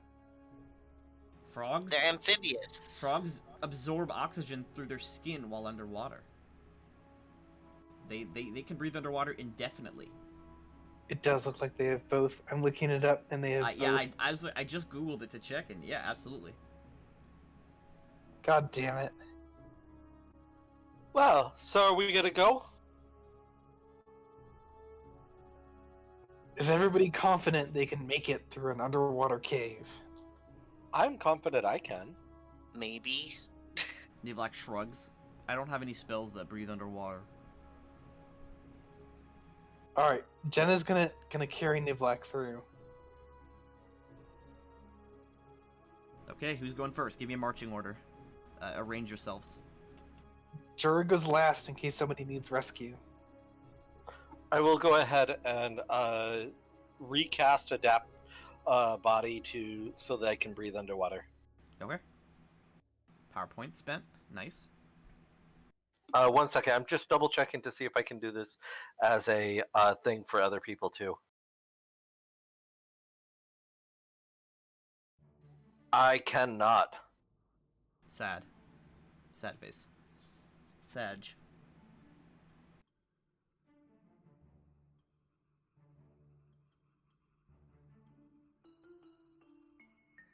Alright. You take a dip into the warm, murky water, and you guys go through.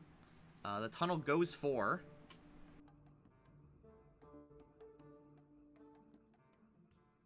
the tunnel's thin enough that you can only go, like, one at a time.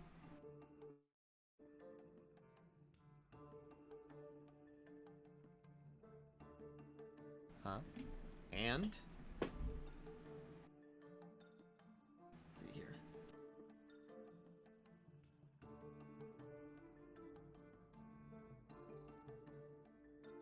Eventually, Jenna peeks up her head along with Varnir, although everyone else is still underwater at this point.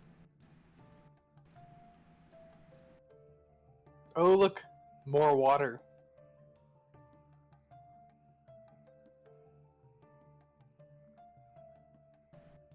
These buggards back up as Varnir and Jenna peek out of the water, and they draw their clubs.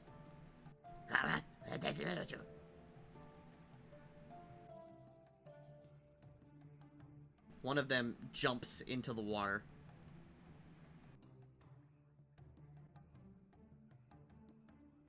Varnir and Jenna, what do you two do? The other ones have not appeared yet, so I'm going to go forward as a defense. Nivelak pops up his head out of the water, and while Jura is still underwater, Tennille pops his head up, although he's not out of the water completely. Go man, go on. Step, swing.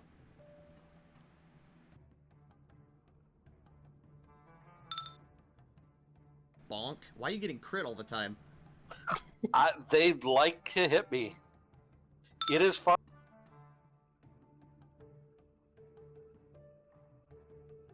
For some reason, it keeps setting your hit dice back. No, because your hit dice was -1. Weird. Maybe that's when you... okay, there might be a bug. It might be a bug from when I downgrade it from the 4.85, or I mean 1.85 to the 1.84. That may be the bug with it. That's not the big deal. We can fix it in time. But Yep. Bogart hops forward and bonks you right in the side of your head with his big stick. Ow. I suppose initiative will have to be rolled. Although, since there's so little enemies, we can do this as an action scene. Yep. Varnir, what do you do? I am going to go ahead and do a 5-foot step over to here so that other people can be. Do a pulse, spending 1 power point for it, and I don't actually attack or anything, so I guess I'm going to ask him if he wants to join the collective. Oh, when you use that power, it reset your hit dice. That's the bug. Oh. Whenever you use a power, it sets your hit dice to 0. Why does it do that? Because these shouldn't have any effect on that. They're just literally... It did it again. That one set it to -1. Okay, so... But it's okay, I'm just changing it back every time. I have a button to set your hit dice to normal. Okay, that is so weird. I will look up and see what's going on with it. True, it's not that big a deal right now, so that can be done over the week. Alright, who's gonna join? So we'll grab this guy, Boggart 2, to see if he'll join. Sure, why not, man? I mean, I don't see why not. Yep. And that's me. Jenna. You're the next one to poke your head up out of the water, so you can go. I don't know. Nobody has like mercilessly slaughtered anyone. Jenna's just gonna delay. Varner has been hit very hard with a stick. That's enough for self-defense in America. Or you know what? She's just gonna non-lethal this thing. She can do it. I have no doubt that Jenna can demolish this thing non-lethally. And she does so. Gently and with love.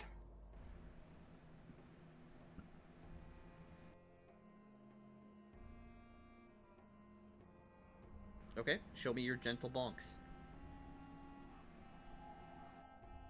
Putting in -4.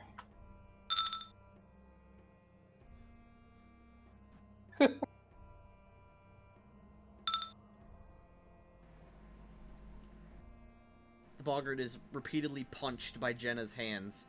He falls over. I will take the healing. Nice. Okay, adjusting your power points did not change your hit dice, so it's just the power activation.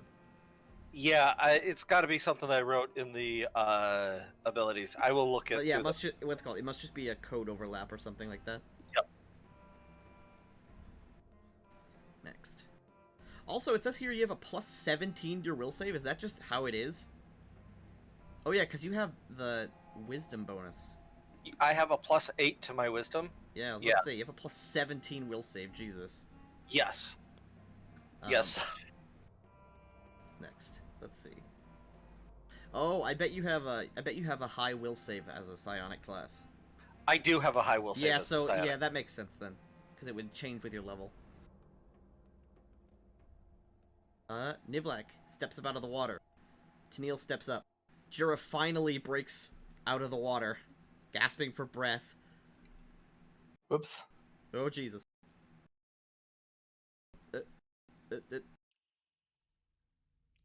Nivlak doesn't want to just overkill this one dude, so he's just gonna use Jolt.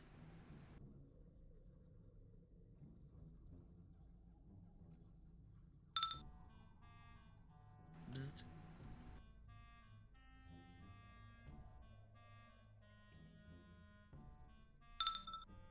Ow. He has that, like, static thing where you, like, rub your hair on a balloon and zap someone. Tennille, you're the fourth one to put your head up out of the water. What do you do? I want to. I'm assuming I don't have my sword or my bow out right now. No, but with quick draw, you can draw it immediately. Yeah. Yeah, so it doesn't matter. Oh yeah, because every attack heals you. Yep. Man, what a busted character. It's not. It's just makes HP damage very easy to get around. Just wait till you start getting cursed and poisoned and shit like that. Then what? Exactly. Yeah. You repeatedly stab this dude. He dies. Uneventfully, you just jab him twice in the stomach and he just falls over.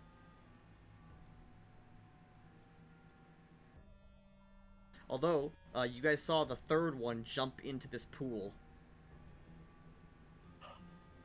I will go ahead since, how many hit dice did he have? Who? Oh, the creature guy... that just got stabbed? Yeah. 2. Oh. Yeah, these are baby creatures. Okay, for the moment, me and, Jenna both have DR2. Okay. I'm using biofeedback. I get 1 temporary hit point per hit die, and I can give it to me and Jenna. Jenna's invincible. Okay. It only lasts for 10 minutes, but, you know. Okay, what do you guys do? This room... Let's see.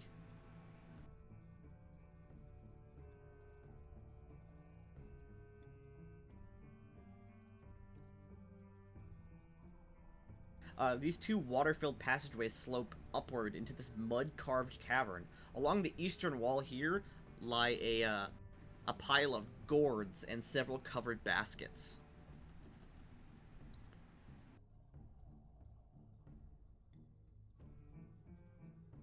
What's in the baskets? Um, inside the baskets are picked mushrooms, bits of edible algae, and sort of like burnt or cooked bugs.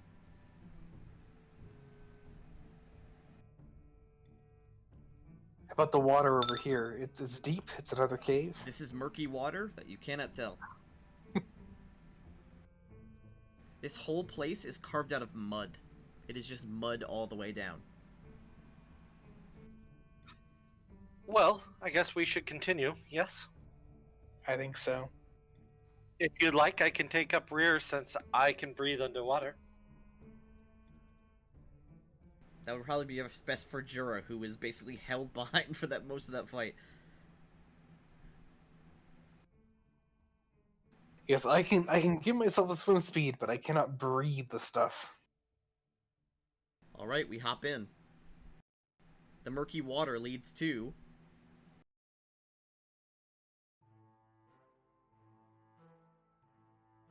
yet another tunnel. Traverse it as you see fit.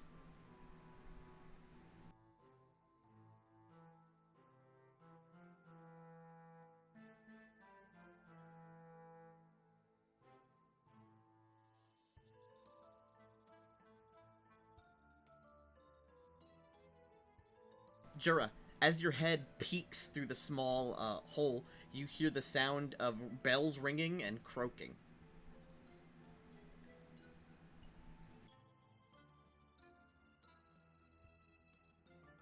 Through the very cramped tunnels. A fork?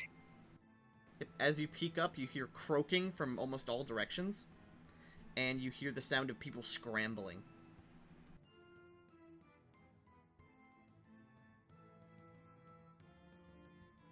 From which direction is the sound the From loudest? both directions. Oh, from the loudest right here. It's coming from this way.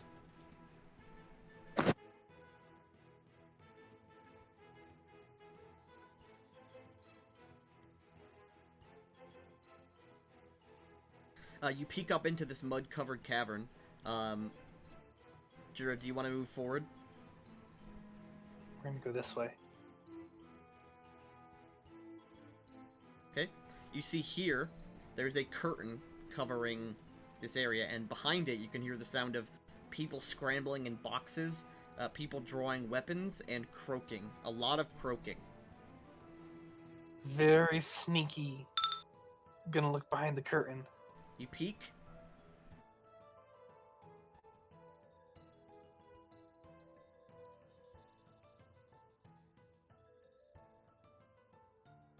You see, boggards reaching for their weapons, drawing arrows. Some of them are picking up small frogs, like actual normal-sized frogs, and, like, stuffing them into their pockets. That's weird. Do I know anything about that? I'm gonna do a nature. See if you can identify the frog. They're small, and they are brightly colored. Those look like sunray frogs. They're an incredibly poisonous frog that's native to this area. More than likely being used as improvised projectiles by these boggards. While you're doing that, what is everyone else doing? Tennille? I'm waiting for Tennille and Nivlak to move forward, but I'm gonna be moving forward as soon as they do. What does Tennille do? Tennille, you hear the same... Everyone hears the same, croaking and scrambling sound from both directions, although this direction is much louder. Perhaps we open with a fireball? Nivlak nods. How big is Fireball's range, though? Because wouldn't that hurt us, too? It's 20 feet in every direction.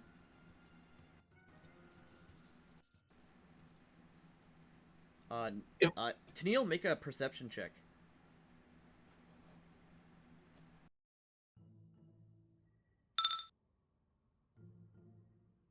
The croaking is getting louder from this angle.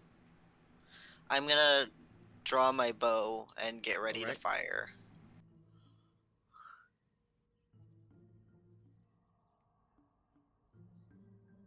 You see something that's hilarious if it wasn't kind of scary.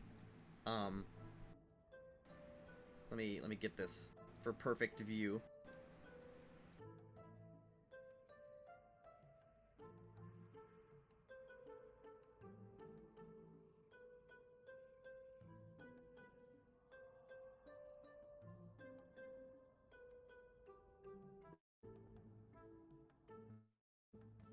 But you see this.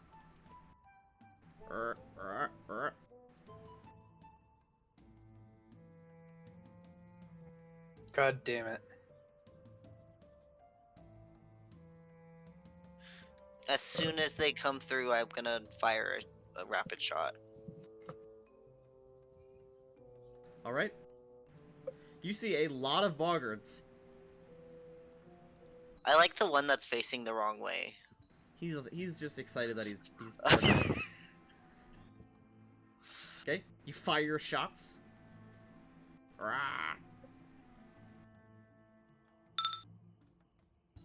Okay, the arrows go flying. The one in front here is hit by the first one. Wow, that natural... I love that natural 117. That's still technically a miss. Even though it beats his AC. Amazing.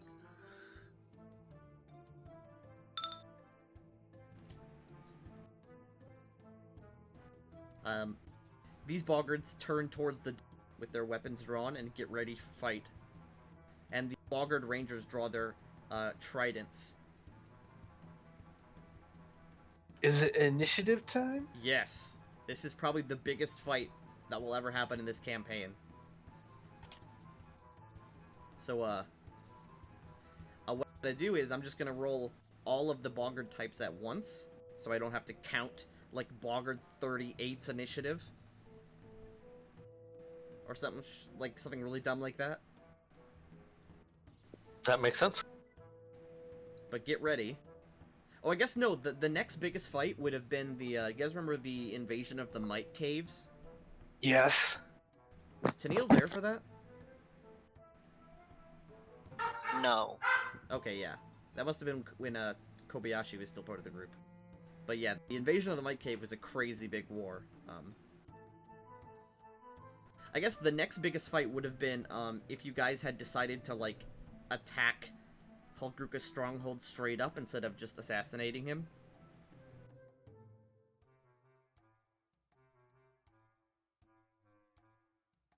Alright, I'm going to reveal the caves, and then we will start initiative. And let me get some boss music out.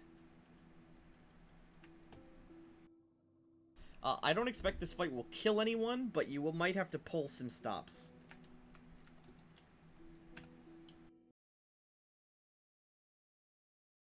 If Tennille dies again, Tennille, that's what I said. I don't think any of you guys will die.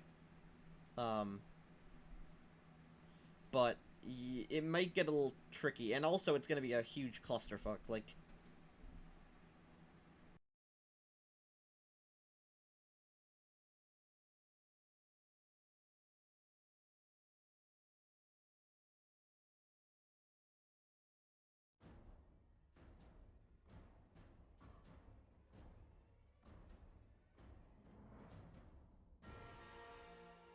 okay, here's the whole combat arena.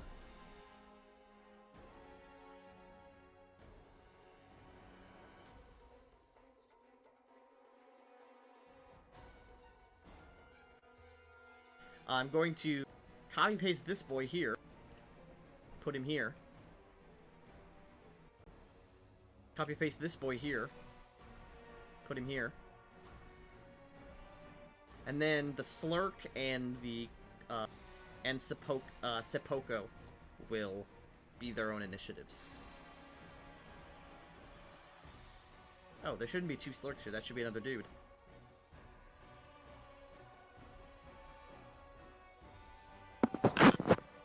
This whole place is made out of mud? Yes. Everything is mud? Yes. Ho ho ho ho ho ho.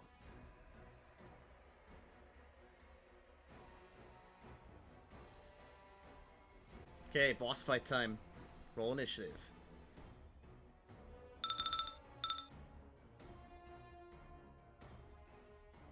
Top of the round. Nivlak takes anyone's lead. Everyone can play Nivlak for this combat, if you'd like.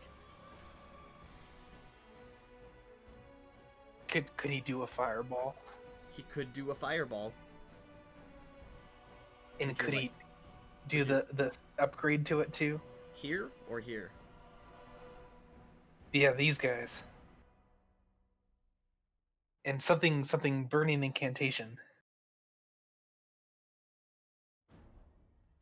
Okay, a lot of reflex saves occur. Every one of them fails.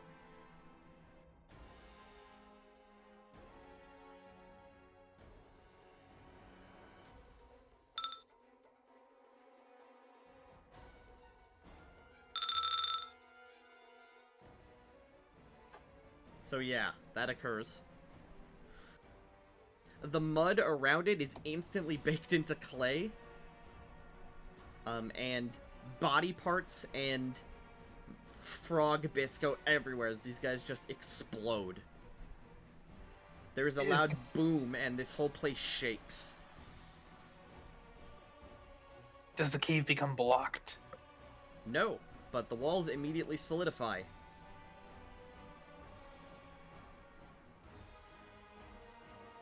The Boggard Rangers.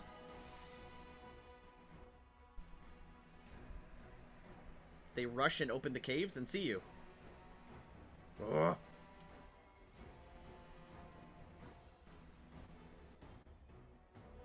This guy can't do anything because he had to use actually no, he did because he only moved 30 feet.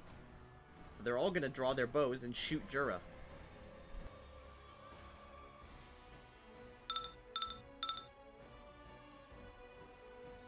The arrows fly at Jura, but your natural armor protects you.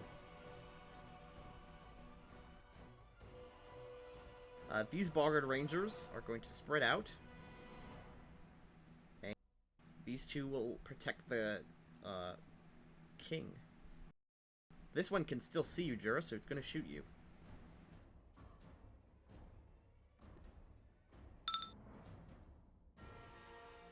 That arrow barely misses you as it whizzes by your head.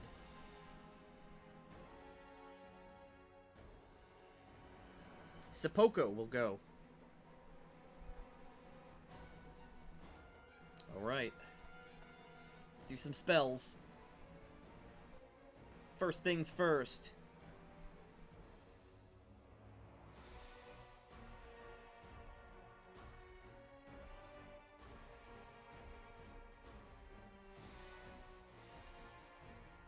For hopping 30 feet. And is going to croak and drop to his knees in prayer.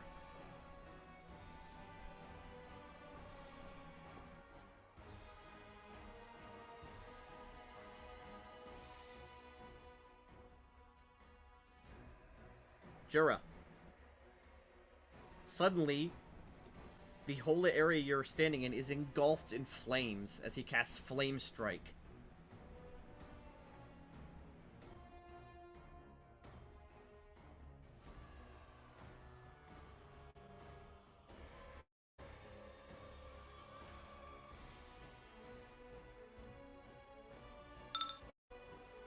Both of you must make reflex saves or take 27 damage.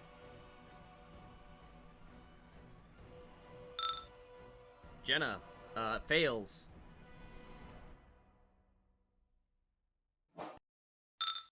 Jura, you also fail. You both take 27 damage. God damn.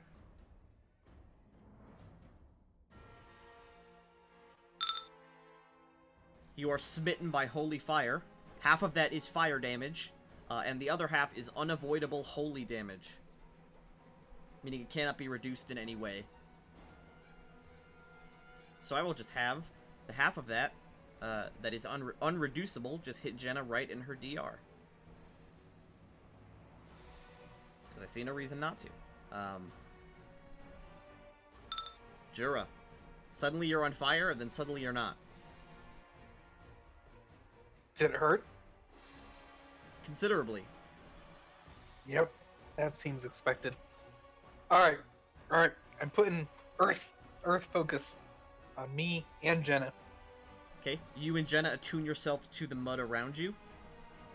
What does that do specifically? It means I have a burrow speed. 30 That is, feet. that is the dumbest shit ever, and I love it. It's mud time. That will provoke. No. We're under the ground. Oh, you sink down.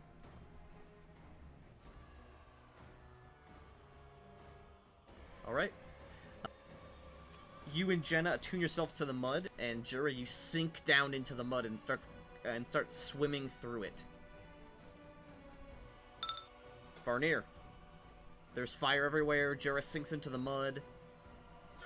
And Jenna's gone, so I can only target 3 of us. So I'm going to go ahead and give 3 of us vigor. Jenna's still there. She hasn't moved yet. Oh, Jenna's there. So there's 4 of us that are getting vigor, and that gives us each. Well, since that's 3, so 35 temporary hit points. All right.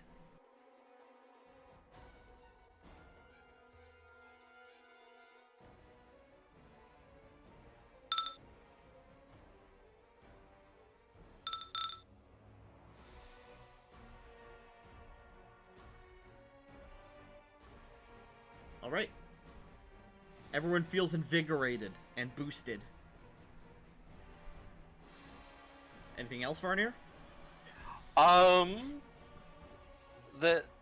No, actually, I don't think I can do it. Well, yeah, I guess I'll move forward, because, I'm not scared of getting into combat, even though I'm a caster.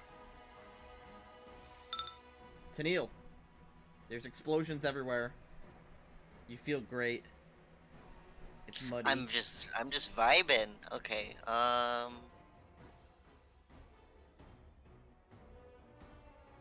Can I step through Jenna to get here? You can. Okay. AFK half sec. Okay. And I'm gonna focus on the Boggart Ranger. All right. Wait, do I get any minuses because he's so close, or? Are you in melee with him? No. Then no. Okay. All right.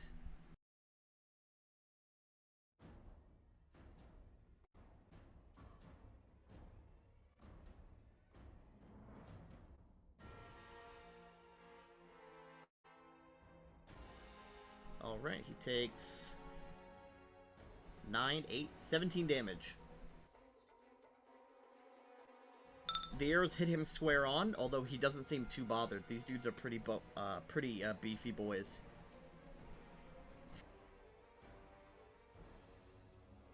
The Slurk. Hop. Then step. Jenna. Alright. Jenna is going to charge underground. Oh, she can just make it. Here. All right. Actually, no, she gets double speed, so let's put her there. I'm sorry to burst your bubble. Technically, she's not 60 feet because she has to go down. But she can go up to 120 feet. Oh yeah, because she gets that. Oh yeah. No, she's fast now. So this thing. Not today. Oh my god, this thing doesn't have the right AC. 1 second. It still has 10 AC.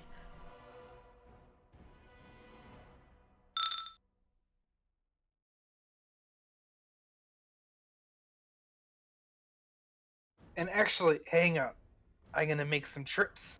See if I can trip the thing. Alright, 1, 2, 3, 4 of those attacks hit. The 24 misses. Does 42 trip it? It does. Alright, so I'm gonna use my most worthless claw attack here. Whichever one missed. is the trip. The talon missed, not the claw. Really? A talon? And Yep, and the- so The 24, gets- the 24 does not hit. 2 attacks of opportunity to the face.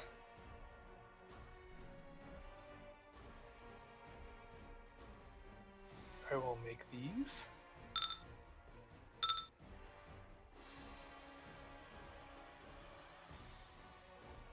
Ow, ow. Okay, takes 43 damage. In addition to whatever the original damage was. However, you don't take the fire damage. Immune to fire. No, because she has the earth thing, right? Oh no, that canceled the other thing, the strength. Oh, the strength, okay.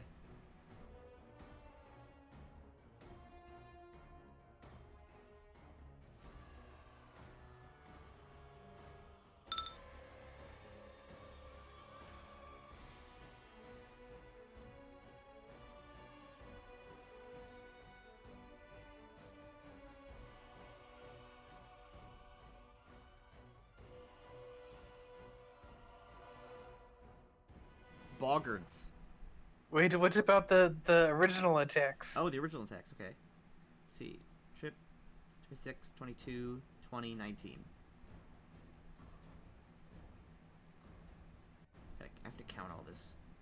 40, 86.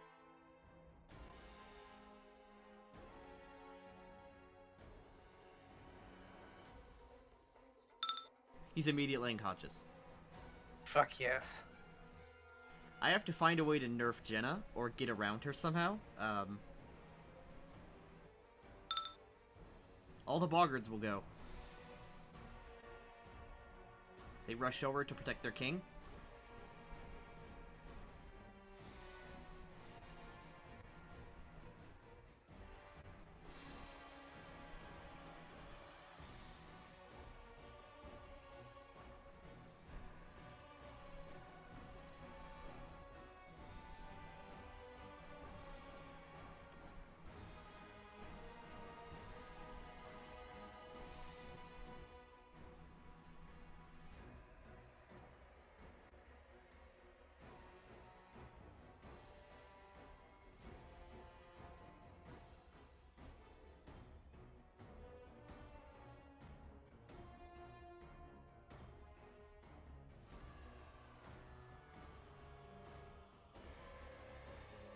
These Boggards.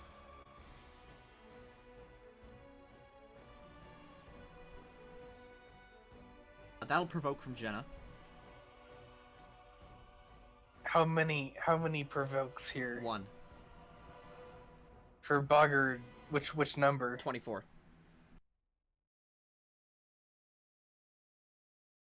Right, no attacks Ventura then. Just Jenna.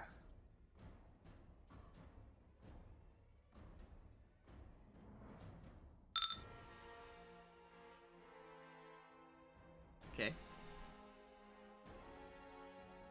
Instantly dies.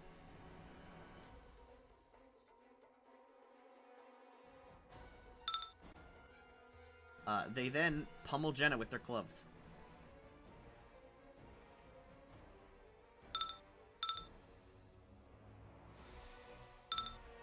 Nivlak.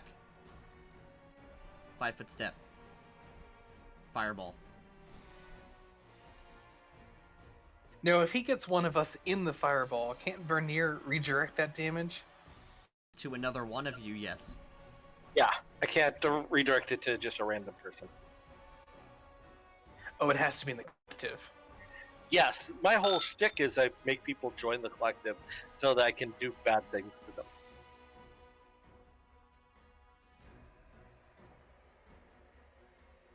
Groups I'm not good at because I'm yeah, one-on-one is where I'm good. It barely misses Jenna, but this room explodes. In fire.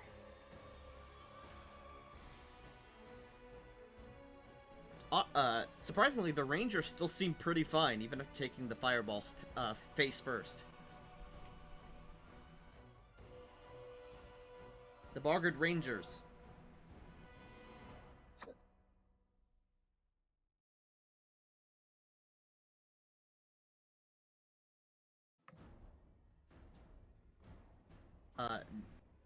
Jenna. This Boggard uses his tongue attack at Jenna.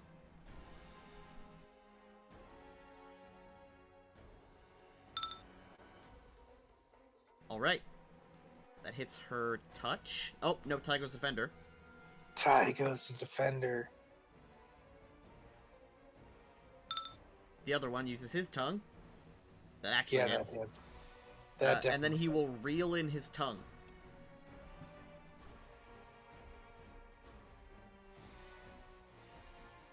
Let's see.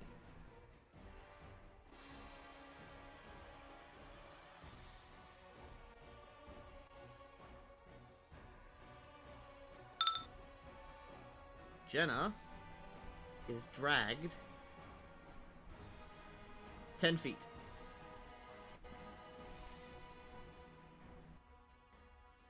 And is still stuck to the tongue.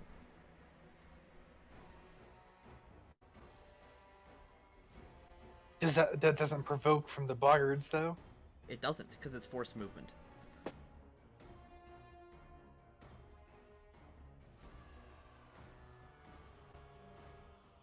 This Boggard Ranger 5-foot steps, reaches into his pack, takes out a frog, and chucks it at Varnir.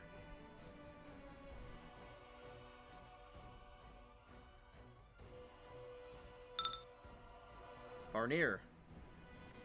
That hits your touch. Yep. As he chucks the frog at you full force, when it hits you, it just explodes. You must make a fort save versus Sun Frog poison.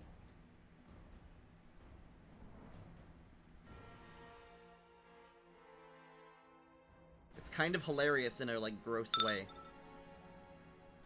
Alright, you're unaffected. This Boggard, the same thing, but at Jenna.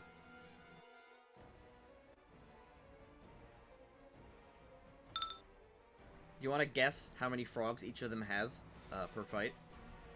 4. 12. That's wow. Jenna, make a That's fort quite the save. business. As this dude chucks a frog at Jenna, and it just explodes and dies. Jenna's fine. Have they considered just selling the frogs? Sepoko is Not be- unconscious. Awful. Jura. There's frogs flying in every direction. Some of them on purpose, some of them explode. Sure is, I think, just going to charge here.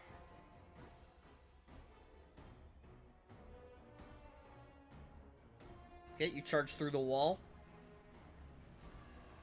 In the blind side, Ranger 8.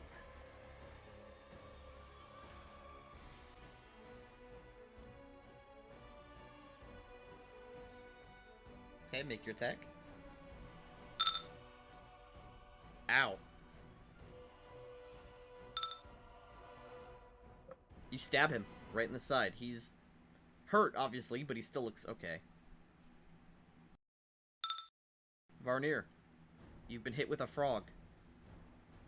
I will brush the frog off, and I will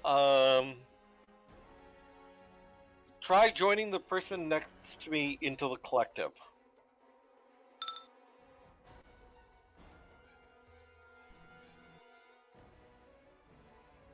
Okay.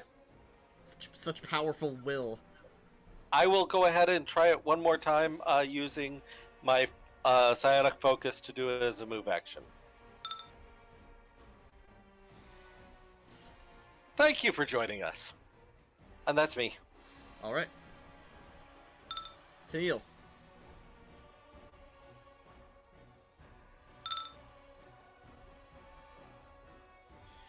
On Rangers 5 and no number.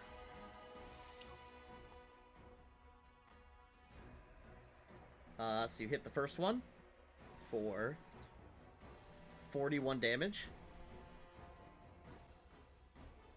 which disables it. Then the second one hits it and kills it. Then this one takes 37 damage. Wow, 2 crits in a row. So, I'm gonna make some D100 rolls, because the sound and the force of this thunderous bow shakes the cave. It's only mud.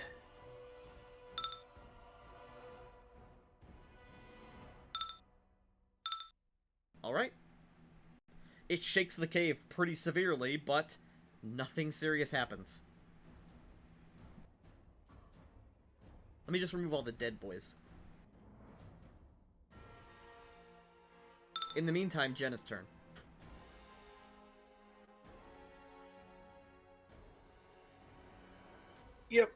Yep, she's gonna do her thing and 5-foot step in the middle if she has to. Doesn't seem that bad now that everyone's dead. It doesn't seem that Jenna, bad. while attached to this man's tongue, you cannot 5-foot step. Bogger 25. Well, in that case, too late, I guess. Boggard 8 is gonna eat it. Yep, it dies. I don't even have to do the math. I just see that there's 3 things over 20, and he just dies. She tries to get to Boggard 2, but she can't. Yeah, you cannot 5-foot step or what's it called? Attack opportunity while being grappled by the tongue. Boggard, step.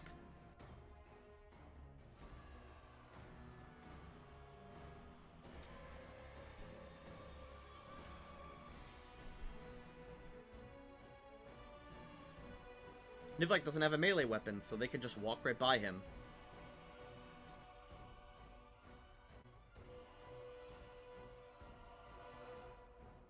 Somehow he ends up in Mortal Peril every fight. The Boggards then beat the fucking hell out of Nivlek.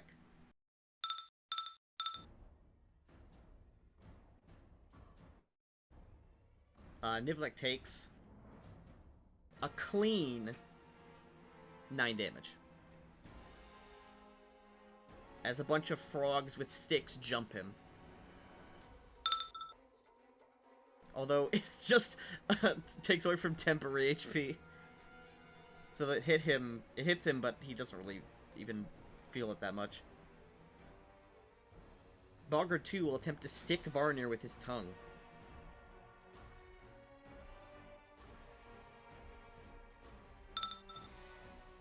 Varnir, you dodge the tongue.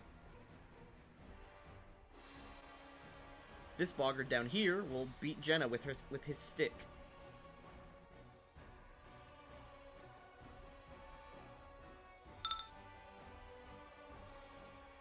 Failing horribly. Nivlak will defensively cast the spell.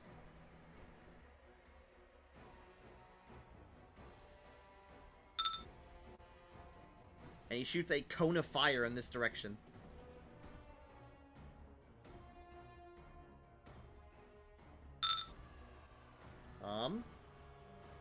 Six passes.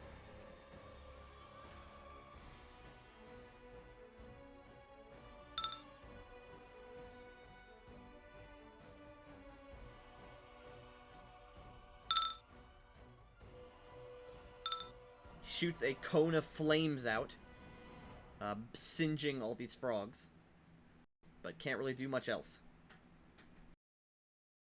Boggart Ranger does not like being in your collective, and therefore will step away.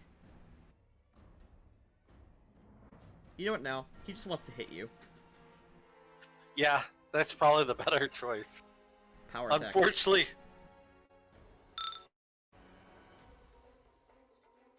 He swings, but your inertial armor easily blocks it. This Boggart Ranger hops 30 feet, throws a frog at Nivlak.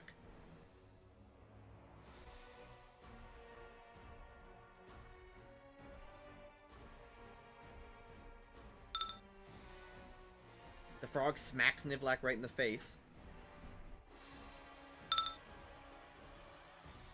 Nivlak immediately seizes up and is paralyzed for 1 round.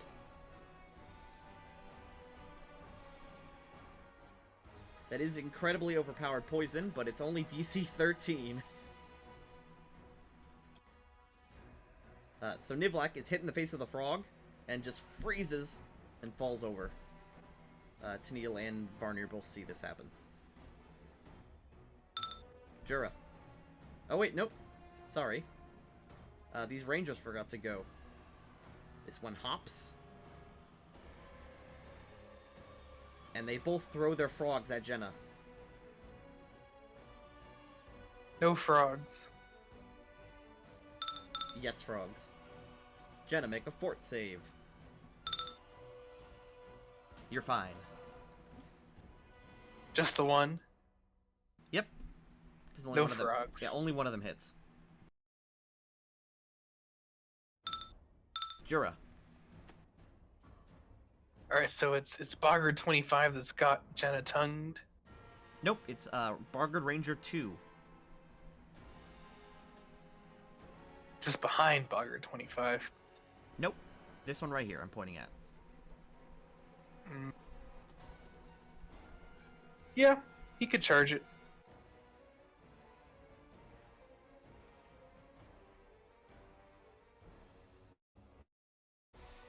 Only gets 1 attack for that.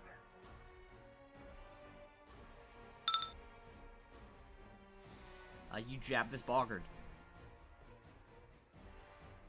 Would you like to aim for his tongue to try to get him free, or would you like to just do damage?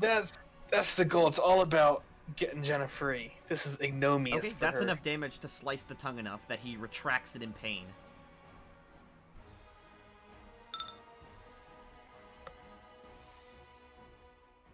Varnir.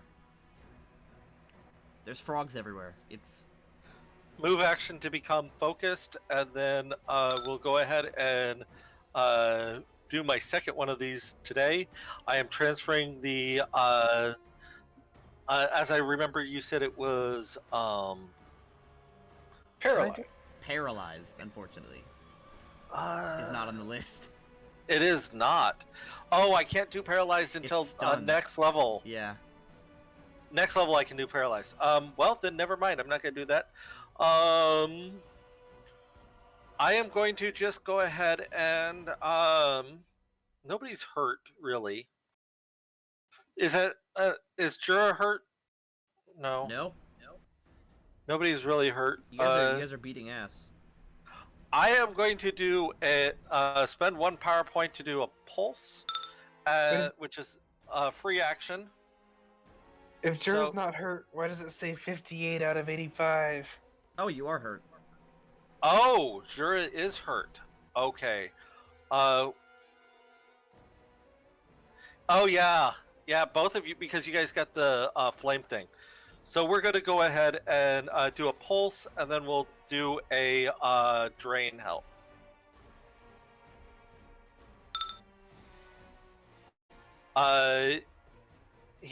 If he wants to avoid it, he has to make the will save at 25, and the Did a fort save? then the fort save. So he has to do both. He missed the will save, so he's considered willing. What? So Oh, I'm sorry. so he only needed the will save when he failed. He just became willing. So he became willing and happily gives up the 36 health to we'll give it to Jura. All right, cool. Coming straight out of I'm that sorry. tongue. I just got called. My food has arrived. 1 sec. No worries.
Hi, sorry, I'm back. Okay. Tennille. Me. You. He. Who you shooting? Ranger number 6. Okay, and you're gonna take a club attack. You're fine. Okay. Ranger 6 is hit twice for 22 damage.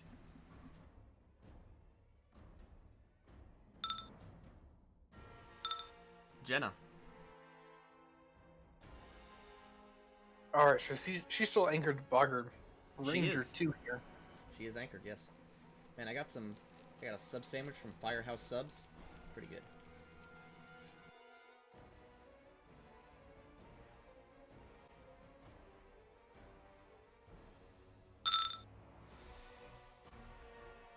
So, I suppose the goal here is to do as much damage as can be done to Boggart 25, and then 5-foot step, and still have enough to kill Ranger 2.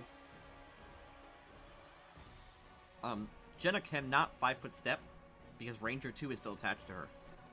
She can't 5-foot step towards Ranger 2? Unfortunately, it does not allow 5-foot step in any direction. That's what it says here in the book. But move actions are okay. Yes. Okay, how about a special trick move? A skirmisher trick. Oh, okay. Alright, she'll do that. Oh, what, the swift action skirmisher move? This is surprise shift. Yeah, Oh, yeah. exactly. Swift action. Okay, yeah, then it's totally allowed. And then get this thing. God, these tongues. They're really annoying. This dude implodes. Just ignore him. Is there any damage left over? Doop. Yep, there's 37 damage left. Because now she can 5-foot step. That's the whole thing for this surprise shift. And this guy implodes as well. I was willing to be nice to the Boggarts at the start of this. Nivlak turns to Varnir and does nothing because he's paralyzed. Please help me. Okay. Boggart Ranger 1. He's gonna fist fight with Varnir.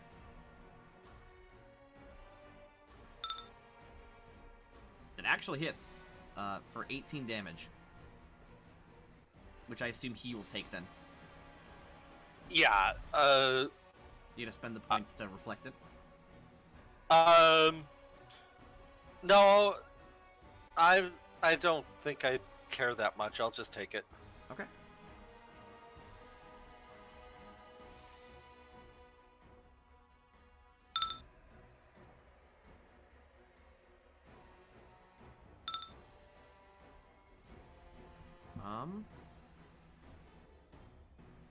This ranger actually can't do anything because he can't see anyone. Oh, he can see, if he moves here, he can see you. So here's a frog, Tennille.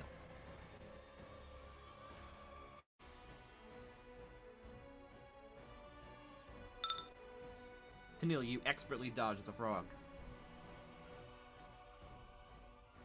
I don't know why I don't know why the visual of this is like the funniest thing in the world to me. And just like full on chucking like a baseball, the frog at you. Jura, it's your turn. Deadly poison frogs. Does this count as a charge if you only move? It's 10 feet. Can't charge through an ally unless you have the dragon style feat. I do not have the dragon style feat. Jura's gonna delay. I know, what's his name did? Remember the orc? Yes. Tuskar, Oh yeah, Tuskar had dragon style, yeah.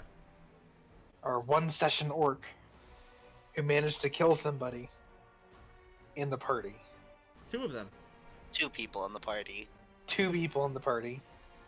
I've killed people in the party by making them join the party for a little bit. True. kind of similar, isn't it?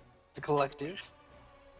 Kind of. Just can't wait till, for some reason, you get mind controlled, and then you can blow everyone up from the inside. Oh god, yes. It will be scary. You have way That's too much how we control of wipe. everyone's HP. Jura, what'd you like to do, bud? Oh, he's just gonna delay. Alright, Wait cool. for Jenna to do a thing. Varnir, there's frogs. There are frogs. And how does Nivlak look right now? Paralyzed. Huh? Paralyzed and on the ground. Does he look wounded yet? No, he's still fine. Okay. But they could coup de grace him. Huh. Well, there's a whole bunch I can do about that. Unfortunately, I did not take. I have the ability to get rid of paralyze, but I didn't take that power today. The thing is, because all their weapons are improvised, they can't coup de grace him. They're just going to beat him while he's paralyzed. Okay, that I can handle because I can keep him alive. There's no worries on that. Then what we're gonna do is we're gonna go ahead and start expanding the collective. We've got 1, 2, 3, 4, 5. I can do 9 total if we count myself. So I'll grab the Boggart Ranger 7 or attempt to. Unwilling participant. I will go ahead and spend my focus to try it again. You know what? Yeah, you convinced me. I'll do it. I will welcome him with open arms. Anything else? No, yeah, actually, I will go ahead and do another pulse so that all of us that are doing stuff will go ahead and heal anybody that needs healing.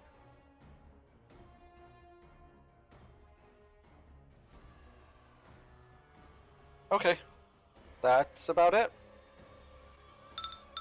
It's Neil.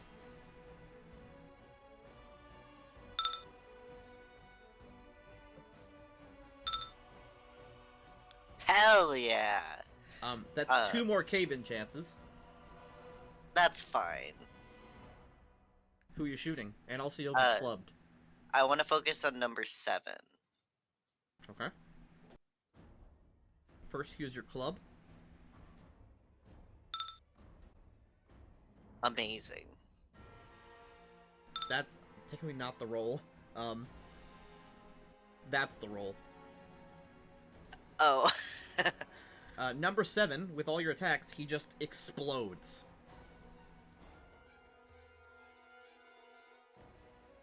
He joins the collective and then immediately explodes. See? Oh, nice.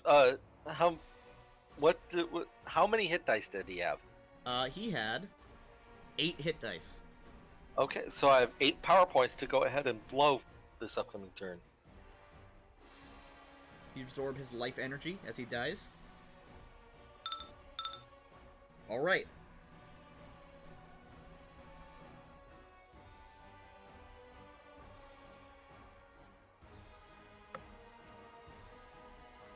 The ceiling of the cave collapses right here.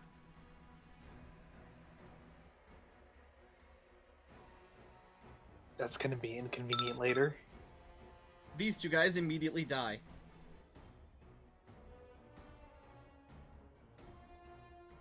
Maybe I should have used Facelay. And there is just a pile of mud here. There's no more hallway. Jenna. And then Jura. Yep, Jenna's gonna finish off Boggart Ranger. Okay, cool. Try so. I don't know if I can make it. Dead. He has 4 HP.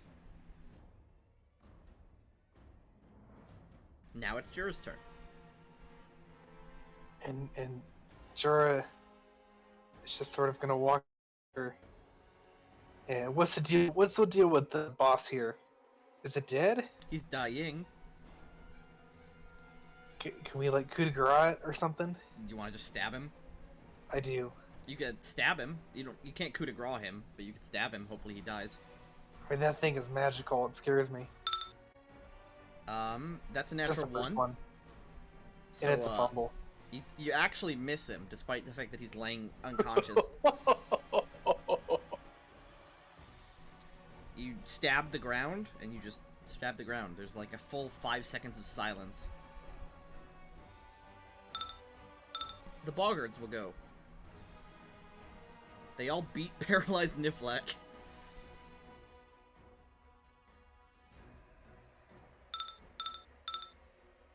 Only one of them hits. 7 damage. Bonk. Nivlak does nothing. Boggart Ranger 1.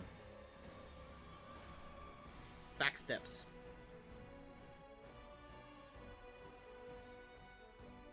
And it's going to tongue you.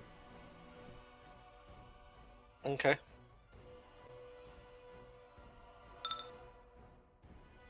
However, you dodged a ton. Okay.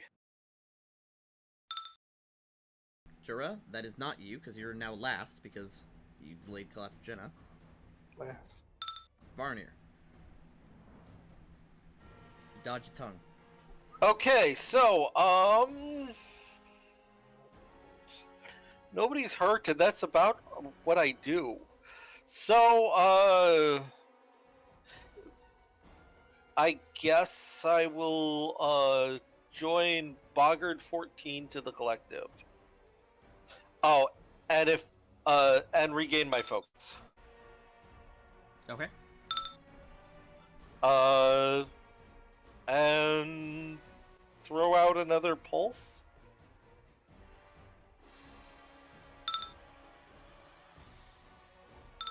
Tennille.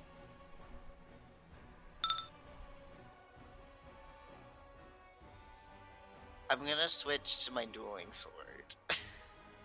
Alright, that sounds good.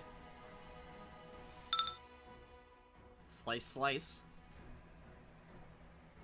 On 14, of course.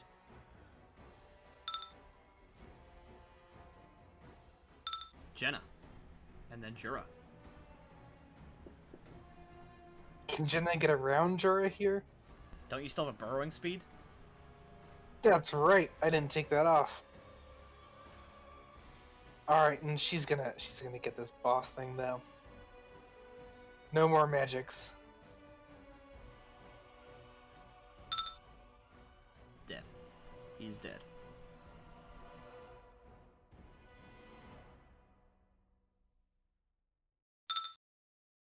He's now dead. The Boggards continue to beat on Nivlak. The one you stabbed turns around to beat you. Good.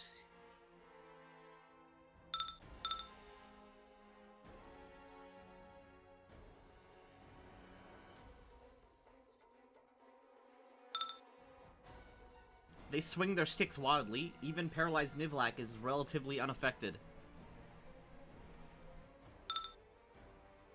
Nivlak is now not paralyzed. Nivlak from the ground will do Burning Arc.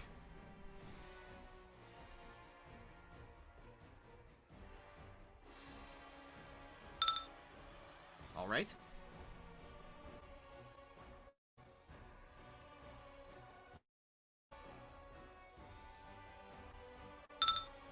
He shoots the Gout of Flame out. First guy dodges and takes half. Second guy fails. Third guy fails.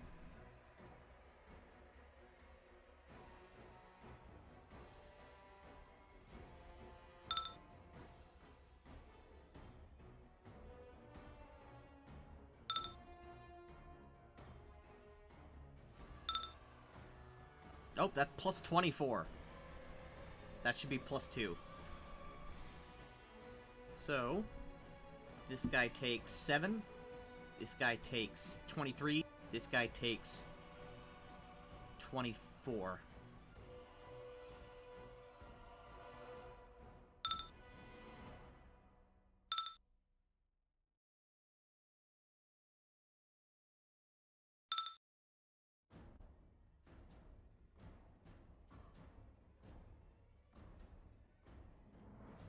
This Boggart Ranger will hop and throw a frog.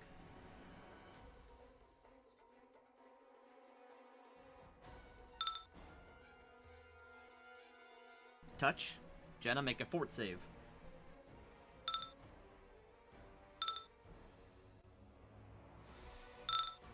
Okay, and Varnir, it's your turn.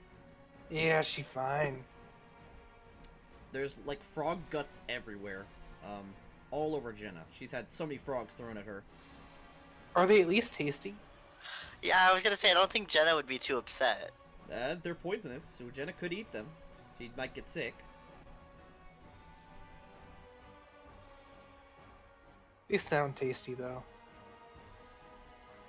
I'm going to do on Boggart's Ranger 6. Okay, what are you choosing? It's a 23 fortitude save. He fails, it becomes prone, fatigued, sickened, and nauseated for 10 rounds, and it's prone for 1. Alright. This Boggart has the worst experience of his life. And I'm going to smile and wave at it. And that's about it. Tennille. There's a Boggart in front of you who is barely conscious. I'm gonna bonk him.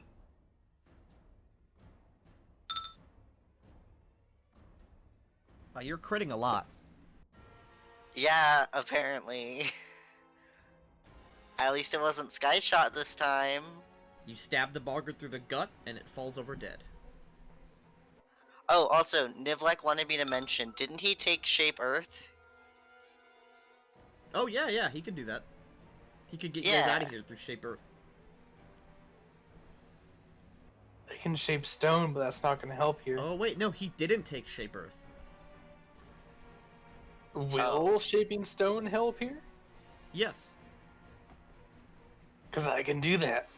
You could also just dig with your hands, if you're not that lazy, but... Does burrow speed help the digging? Burrow speed would literally just make a hole. Yep, that thing. Jenna.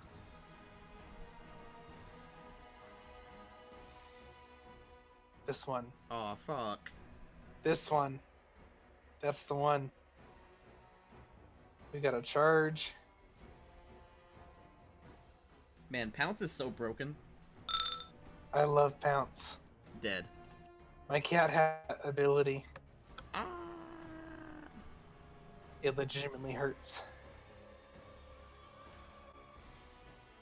Jura. This guy next to you on the ground is prone, sickened, fatigued, and nauseated. But he's not dead. No, he just is not having a great day. So...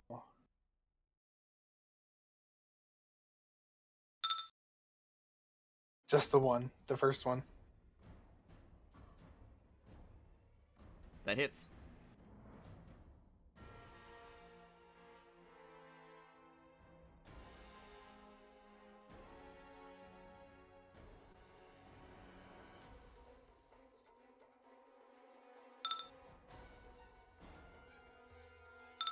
Nivlak.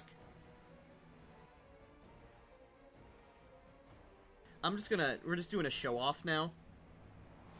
Nivlak waves his hands and steps forward.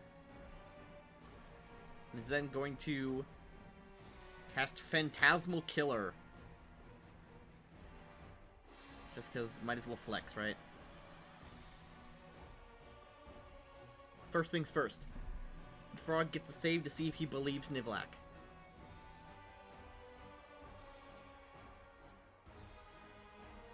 Remember, he has a -2 to the save. It's fine, he fails anyway. Secondly, the frog gets a fort save. The frog instantly dies,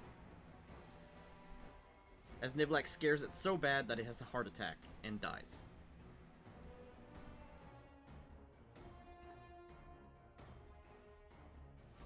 And wiping the frog guts off you, combat's over.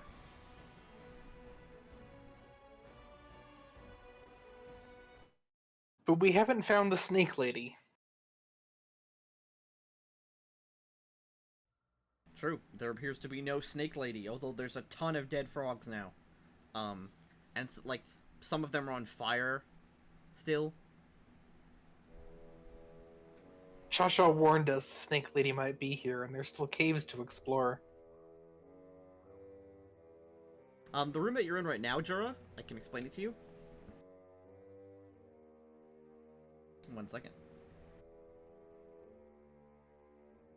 This room is reed curtains hang over the 2 exits from this cavern. Soggy sleeping mats line the walls, and 3 wooden dummies, decorated with bits of carapace shells, stand against the wall to the east. Some kind of barracks.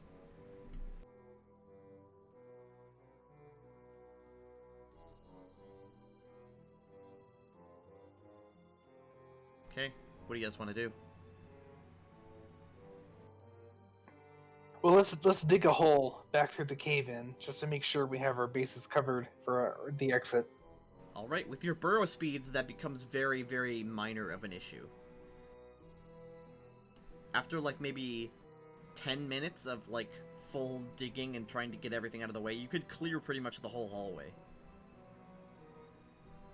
Packing the mud back into the ceiling, and the walls sort of, like, holding it up.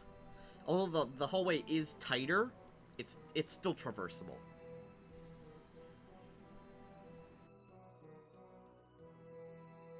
And maybe we could scout further ahead?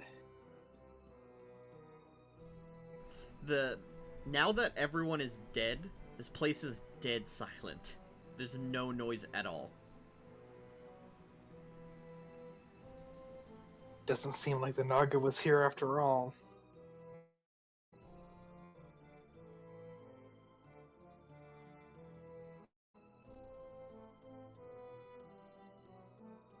It's just quiet. So I guess we head back. We've gotten rid of one of them.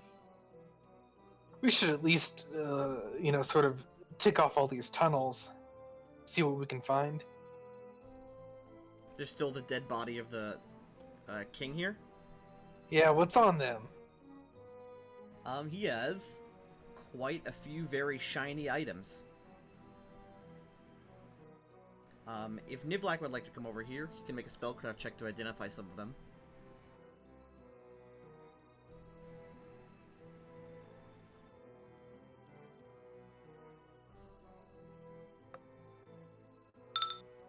Okay. Nivlak will reveal to you a +1 Icy Morning Star. Weird. A Wand of Cure Moderate Wounds with 24 charges. 3 Potions of Cure Moderate Wounds. And a Wand of Bestow Curse with 1 charge left. Besides that, he has quite a few, like, fetishes and, like, animist, trinkets. As well as some very, very well-made hide armor, a spell component pouch, and an unholy symbol for Sathaga. So Nivlak can use the Bestow Curse? He can. And you can use the Cure Wounds wand. I suppose I'll take it, but I don't think curing wounds is really our worry anymore. Yeah. Remember when No, you guys... the cure wounds wand is amazing, because then if you give it to me, I can UMD it and use it as free healing for wherever we need by touching myself with it. Let's do that. Okay. Take it. I will put it in the Discord chat and part of the loot.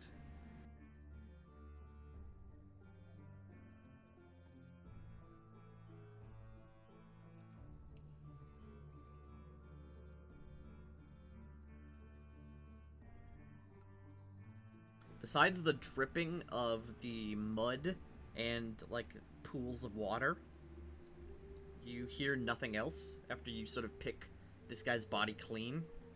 Everyone else just has, when it comes to loot, everyone else just has a bag full of frogs. And those frogs try to get away once you open up the bag. But we could use the frogs. You could certainly take a bunch of frogs if you'd like.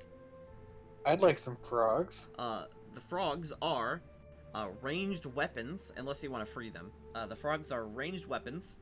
With enough force, they hit something and they pop like a balloon.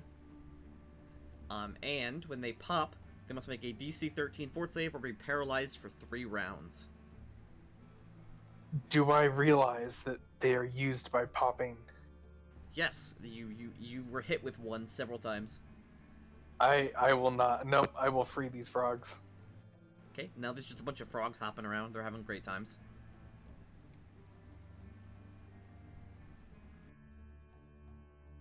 This room you walk into, Jura, you see 2 passageways leading to this large cavern. The vaulted ceiling rises 15 feet and is actually stood up with, like, wooden support beams. A skull-decorated throne of leather and lashed wood rests right about here. And is flanked by 2 braziers that emit cold white flames.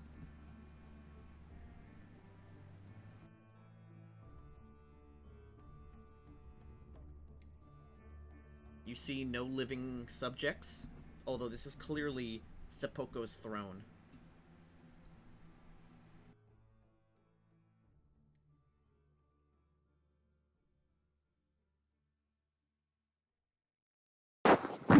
What is everyone else doing? Tennille and Varney are just kind of standing in the corner. I would actually be with them. I apologize. What about you, Tennille?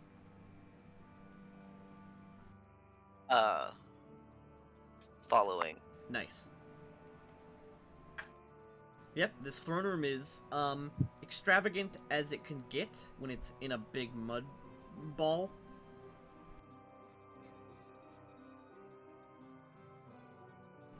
There are pools of water with regular-looking frogs all over, as well as several, like, fetishes and shrines, almost like small shrines that show a large bulbous fat toad. Sagotha. Yep, Sathaga.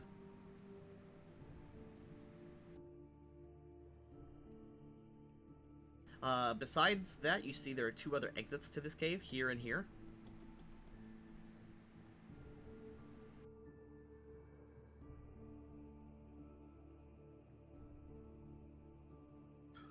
Well, let's start heading this way. Alright. As you peek around this corner, it doesn't really go anywhere.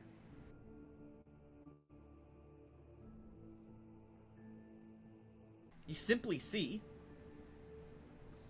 a dozen sleeping pallets woven from dry reeds and grass on the floor. This is a large communal bed chamber.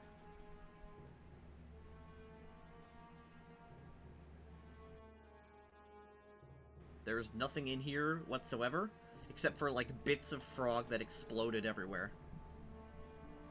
Delightful. I'm gonna examine this throne more closely, see if there's something valuable, maybe. It is a throne made of reeds, skulls, and dry grass. Looking around it, you don't see any secrets or anything that might be magical. The throne itself is not really worth that much. Nivlak has a much nicer throne at home. That's really all you see. Do you have any specific questions about the throne? Nope, I think that answers it. Okay. Varnir? Oh, okay. As you peek around this area, you see a pile of things. This narrow passageway leads to a long, shallow cave. The ceiling never rises more than 5 feet, requiring you guys to crouch. And the earthen walls glisten with moisture, and small pools of excess water gather along the southeastern wall here. You can see there are wooden crates, rotting burlap sacks, and several bowls containing coins, as well as bits of jewelry. Go collect the coins. That is easier said than done, because there are a lot of coins in this room. Specifically, this many.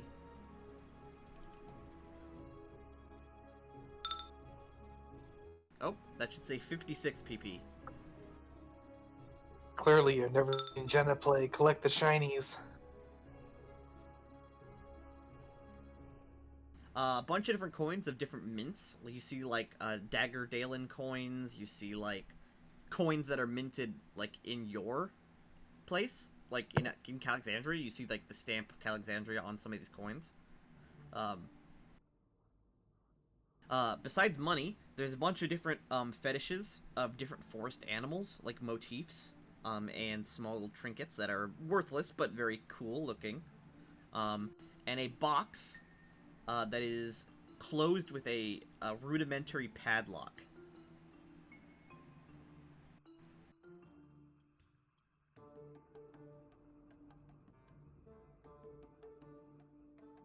The box itself is like a small wooden crate with a openable top, and there's like a latch that has a sort of rudimentary padlock. It doesn't appear to have a key.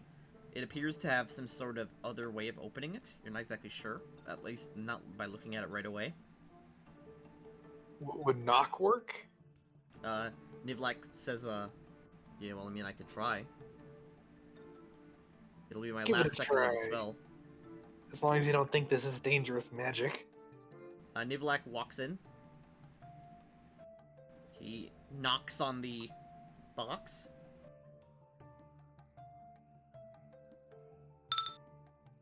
And it opens.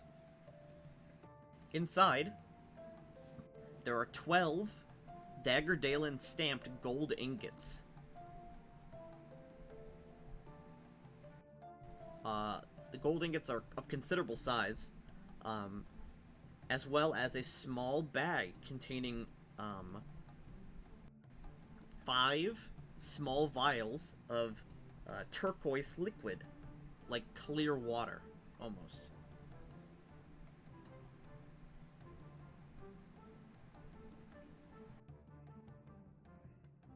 Nivlek brings all this stuff back and sets it out in front of you. There's just a box of gold ingots. There's about 12 of them in the box. What kind of potions you got there, Nivlak? He checks.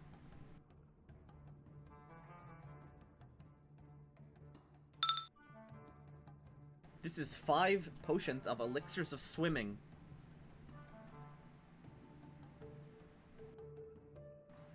Basically, elixirs of swimming make you do a swim good. Let's see. I can give you the specifics.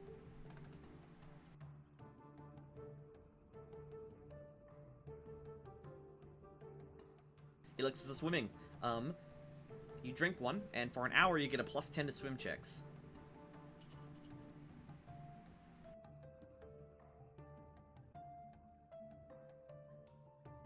As well as, the 12 gold ingots are worth 200 gold each.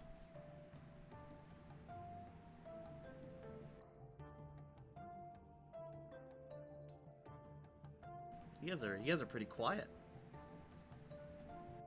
Sorry, know. I have something going on at the house, where the house itself is shaking. I'm trying to figure out what's going on. Do they have earthquakes in Illinois? Is that where you live? Yeah, they shouldn't.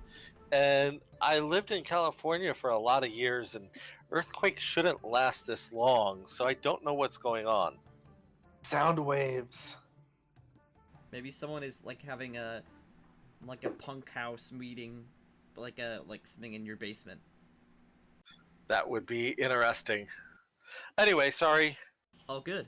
I just don't know what the 12 gold bars is, because we got like 1,000 gold bars off the trolls. Nivlak just shrugs and gently scoops them into the bag of holding.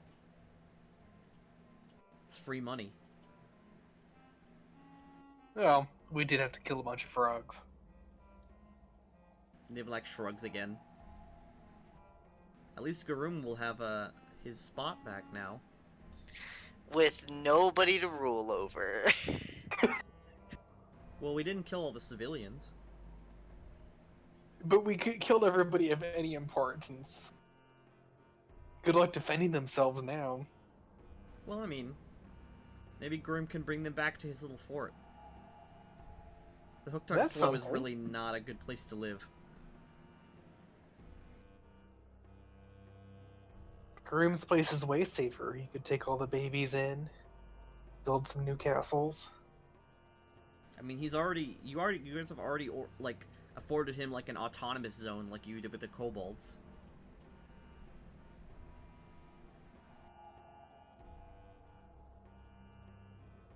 What were those turquoise vials? They are elixirs of swimming. You drink one and you get plus 10 to swim for 1 hour. And there's 5 of them. Not exactly chocolates that create love. Did we ever use those? I think we did, right? Nivlak No! was like, oh yeah. Nivlak ate one, but that was it. We have the rest. Oh yeah, you still have those chocolates that make anyone the person looks at fall in, or if they fall in love with anyone they look at. Technically, Nivlak ate one, and he also gave one to Bartholomew to research, so we only have 2 chocolates left. True.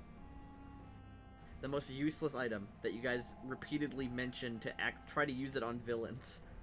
What, you told us it was like a level 25 magic item. I mean, it literally is a super high level magic item, but you have to make someone eat a chocolate, so it's kind of restricted in that regard. Anyone could use it on me. I would fall for it right away. You literally, I mean, Nivlak literally did. What kind of chocolate is it? It's just like a regular looking, it's about the size of your thumb, like these very small chocolates. You bite them and they have like a strawberry center. But is it like milk chocolate, dark chocolate? It doesn't matter. I Strawberry assume it's just center. milk chocolate. I think it would mention if it was dark chocolate. It's just regular old chocolate. Plain Jane chocolate with strawberry. Yep. It's about the size of your thumb, so you just pop it in your mouth and bam, you're forever in love with someone. It's kind of fucked up. So, the party sits in the mess of, what they have wrought, and, thinks, I guess. Actually, let's go ahead and explore the rest of this. So let's go up to here if you guys don't mind, so we can figure out the rest of what's going on and see what's here, and then move out if we don't have anything else to do. What have we got up here? Up here you have a feast hall. In N9, there's 2 long lines of matted rushes in the room. Behind them rest large round baskets. Scraps of leftover bones, insect carapaces, and tangled roots lie scattered on plates. And, N8, the excited buzz of agitated insects filled this entire room. Along the wall, there hangs a variety of leather sacks, harvested roots, and swamp pickled meats, as well as a few large blue-winged dragonflies in cages.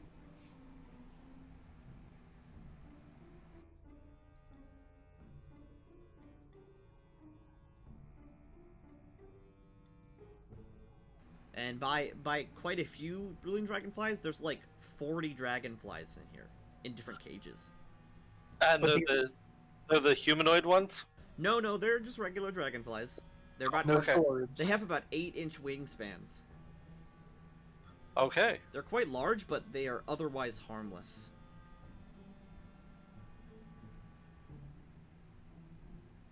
They're pretty scary up close. If you're afraid of bugs, which I am. I will then turn and look at the rest of the party and say, I think we have explored this as far as we're going to find in here. Are you folks ready to leave? Yeah. I think so. But we should see what we can do for Garoom. There's civilians here, and if he can move them away, into the east. I was about to say, with no army anymore, the next time the mercenaries or the barbarians come, they'll just be forced to leave anyway, to the east. So they might find him, you think? It's certainly possible. The first place they'd run into would be Jenniford. Excellent. Friends. Well, let's move then. You do so. I was about to say, you don't need to walk all the way back. We can just fast travel you. Because I need to collect you all to move you. You must gather your party before venturing forth.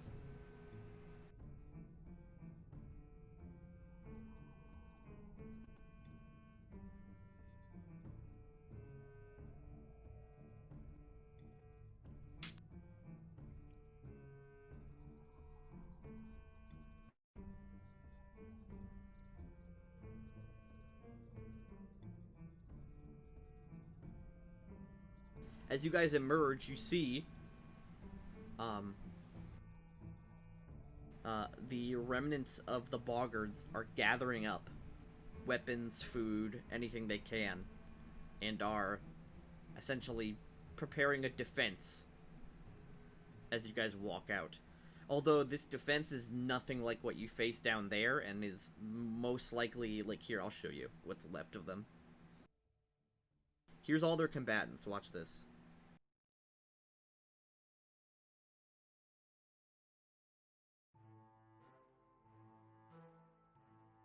That's them.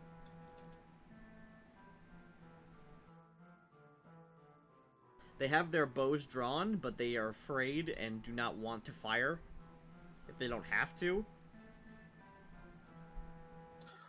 I will go ahead and join one of them to the collective so that I can speak to them and say, we're leaving. Enjoy your afternoon. He's like really, really unsure of how to speak to non-humans. Especially when it's not even just like an elf, it's like a monstrous humanoid. Yeah, this is really weird, and he doesn't like it at all. So I've been trying to roleplay him real awkward when he's questioning people, etc., because he doesn't like it and is not comfortable with it. Alright, everyone else hears that as well. The boggart kind of like looks around and croaks several times, and they begin to back up as you guys walk forward. Seeing what you guys did and all the destruction and the fact that no one has left the cave except you, they're terrified of you, and they're giving you a wide berth. Congratulations, you're the last boggart on this island.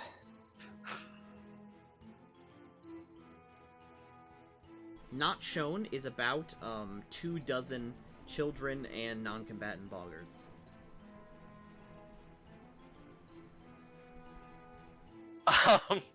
Vernier will try to be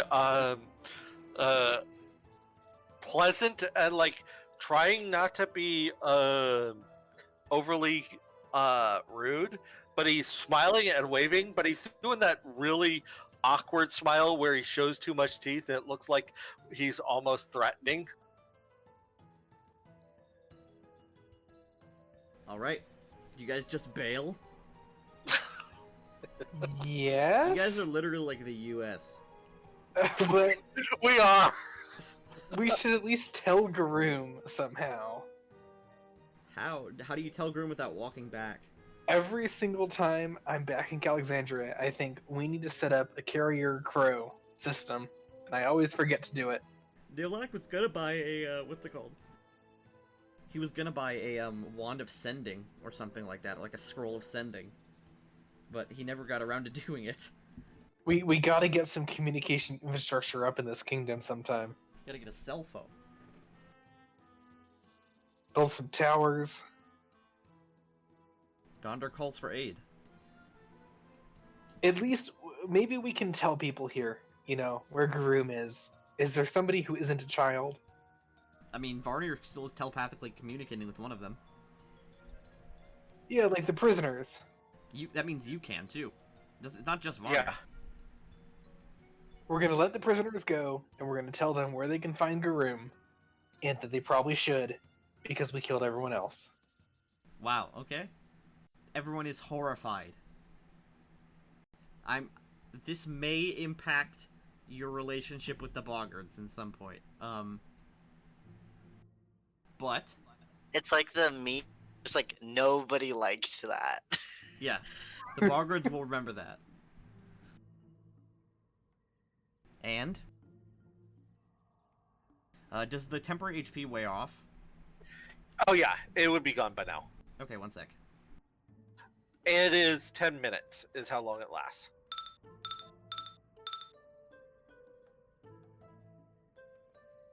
Means like I have to do damage to you guys. One sec.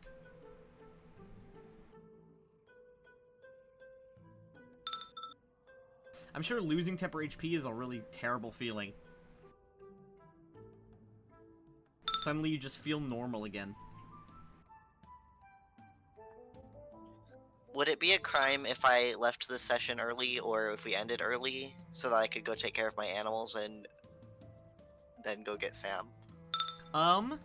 It depends on what everyone else feels like. I mean, if you leave, we can't really continue playing because we're gonna be half players down. Yeah. And this is like a natural stopping point. I'm it's cool with that. Yeah, if it's a natural stopping point and you got something to do, Tanil, 100% okay with that. Okay, and also, it'll be nice to have Nivlak back next time, I believe, Yes. Mhm. because that's when you guys will actually arrive at Fort Drelev. Like, here, I'll bring you to the Stonelands.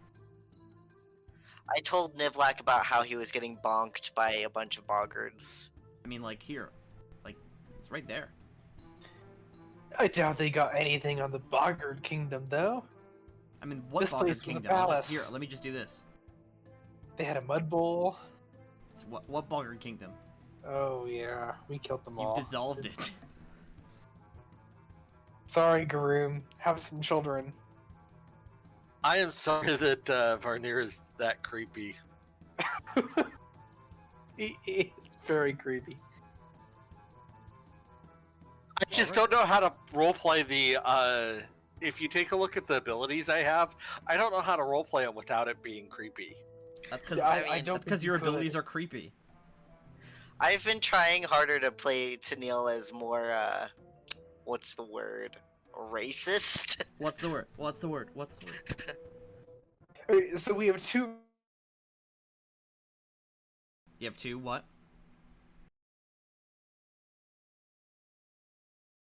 Hello?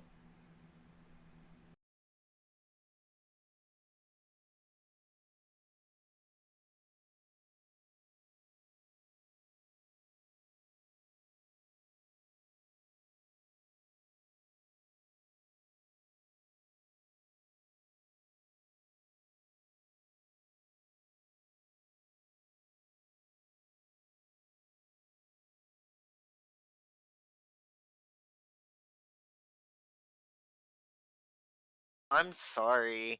I'm no, back. I'm back. we went to Carlsbad Caverns. We went to Hello? White Sands.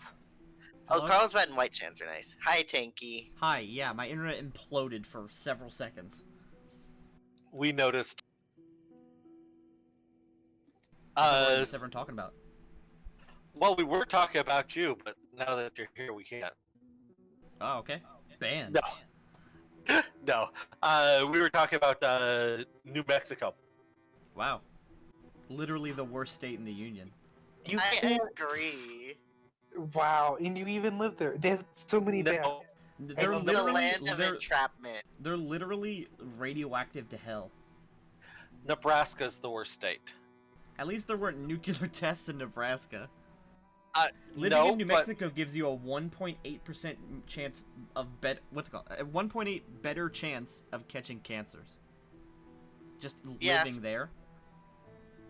That's a little scary. It is incredibly terrifying. That's why I will never go there. Luckily, there's nothing to see there.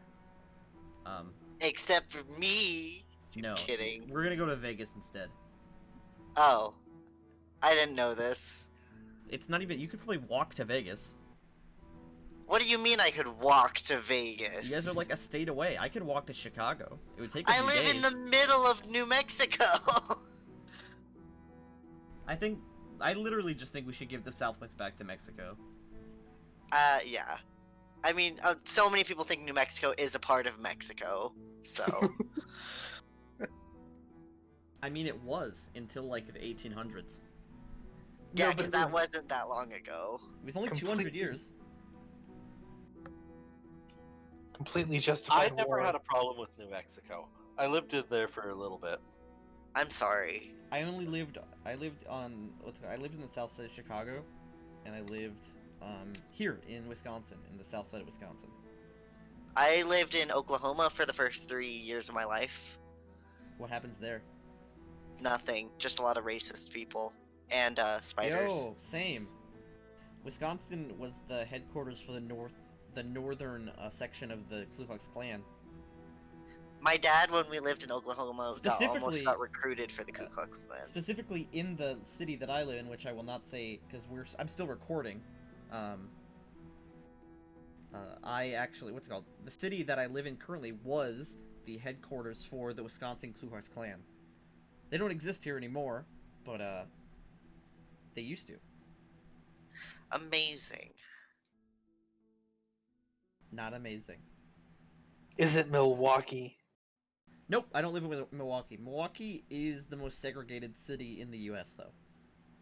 You ever been to Milwaukee? Varner may have. You live in the Midwest. Yes, I have.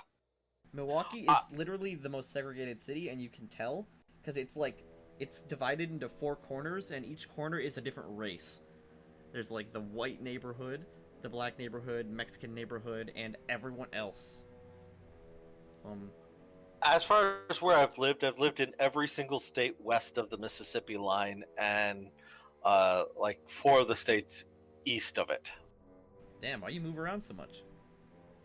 Up until I was about 16, my parents were hippies. We used to live in a school bus. That sounds rad. Damn, I've only lived in 2 states. I mean, same. Okay, I gotta go. Take care. See ya. Goodbye. Say I'll hi to stop the Sam recording. for me. I will. Oh, He'll wait. probably be like, what the heck?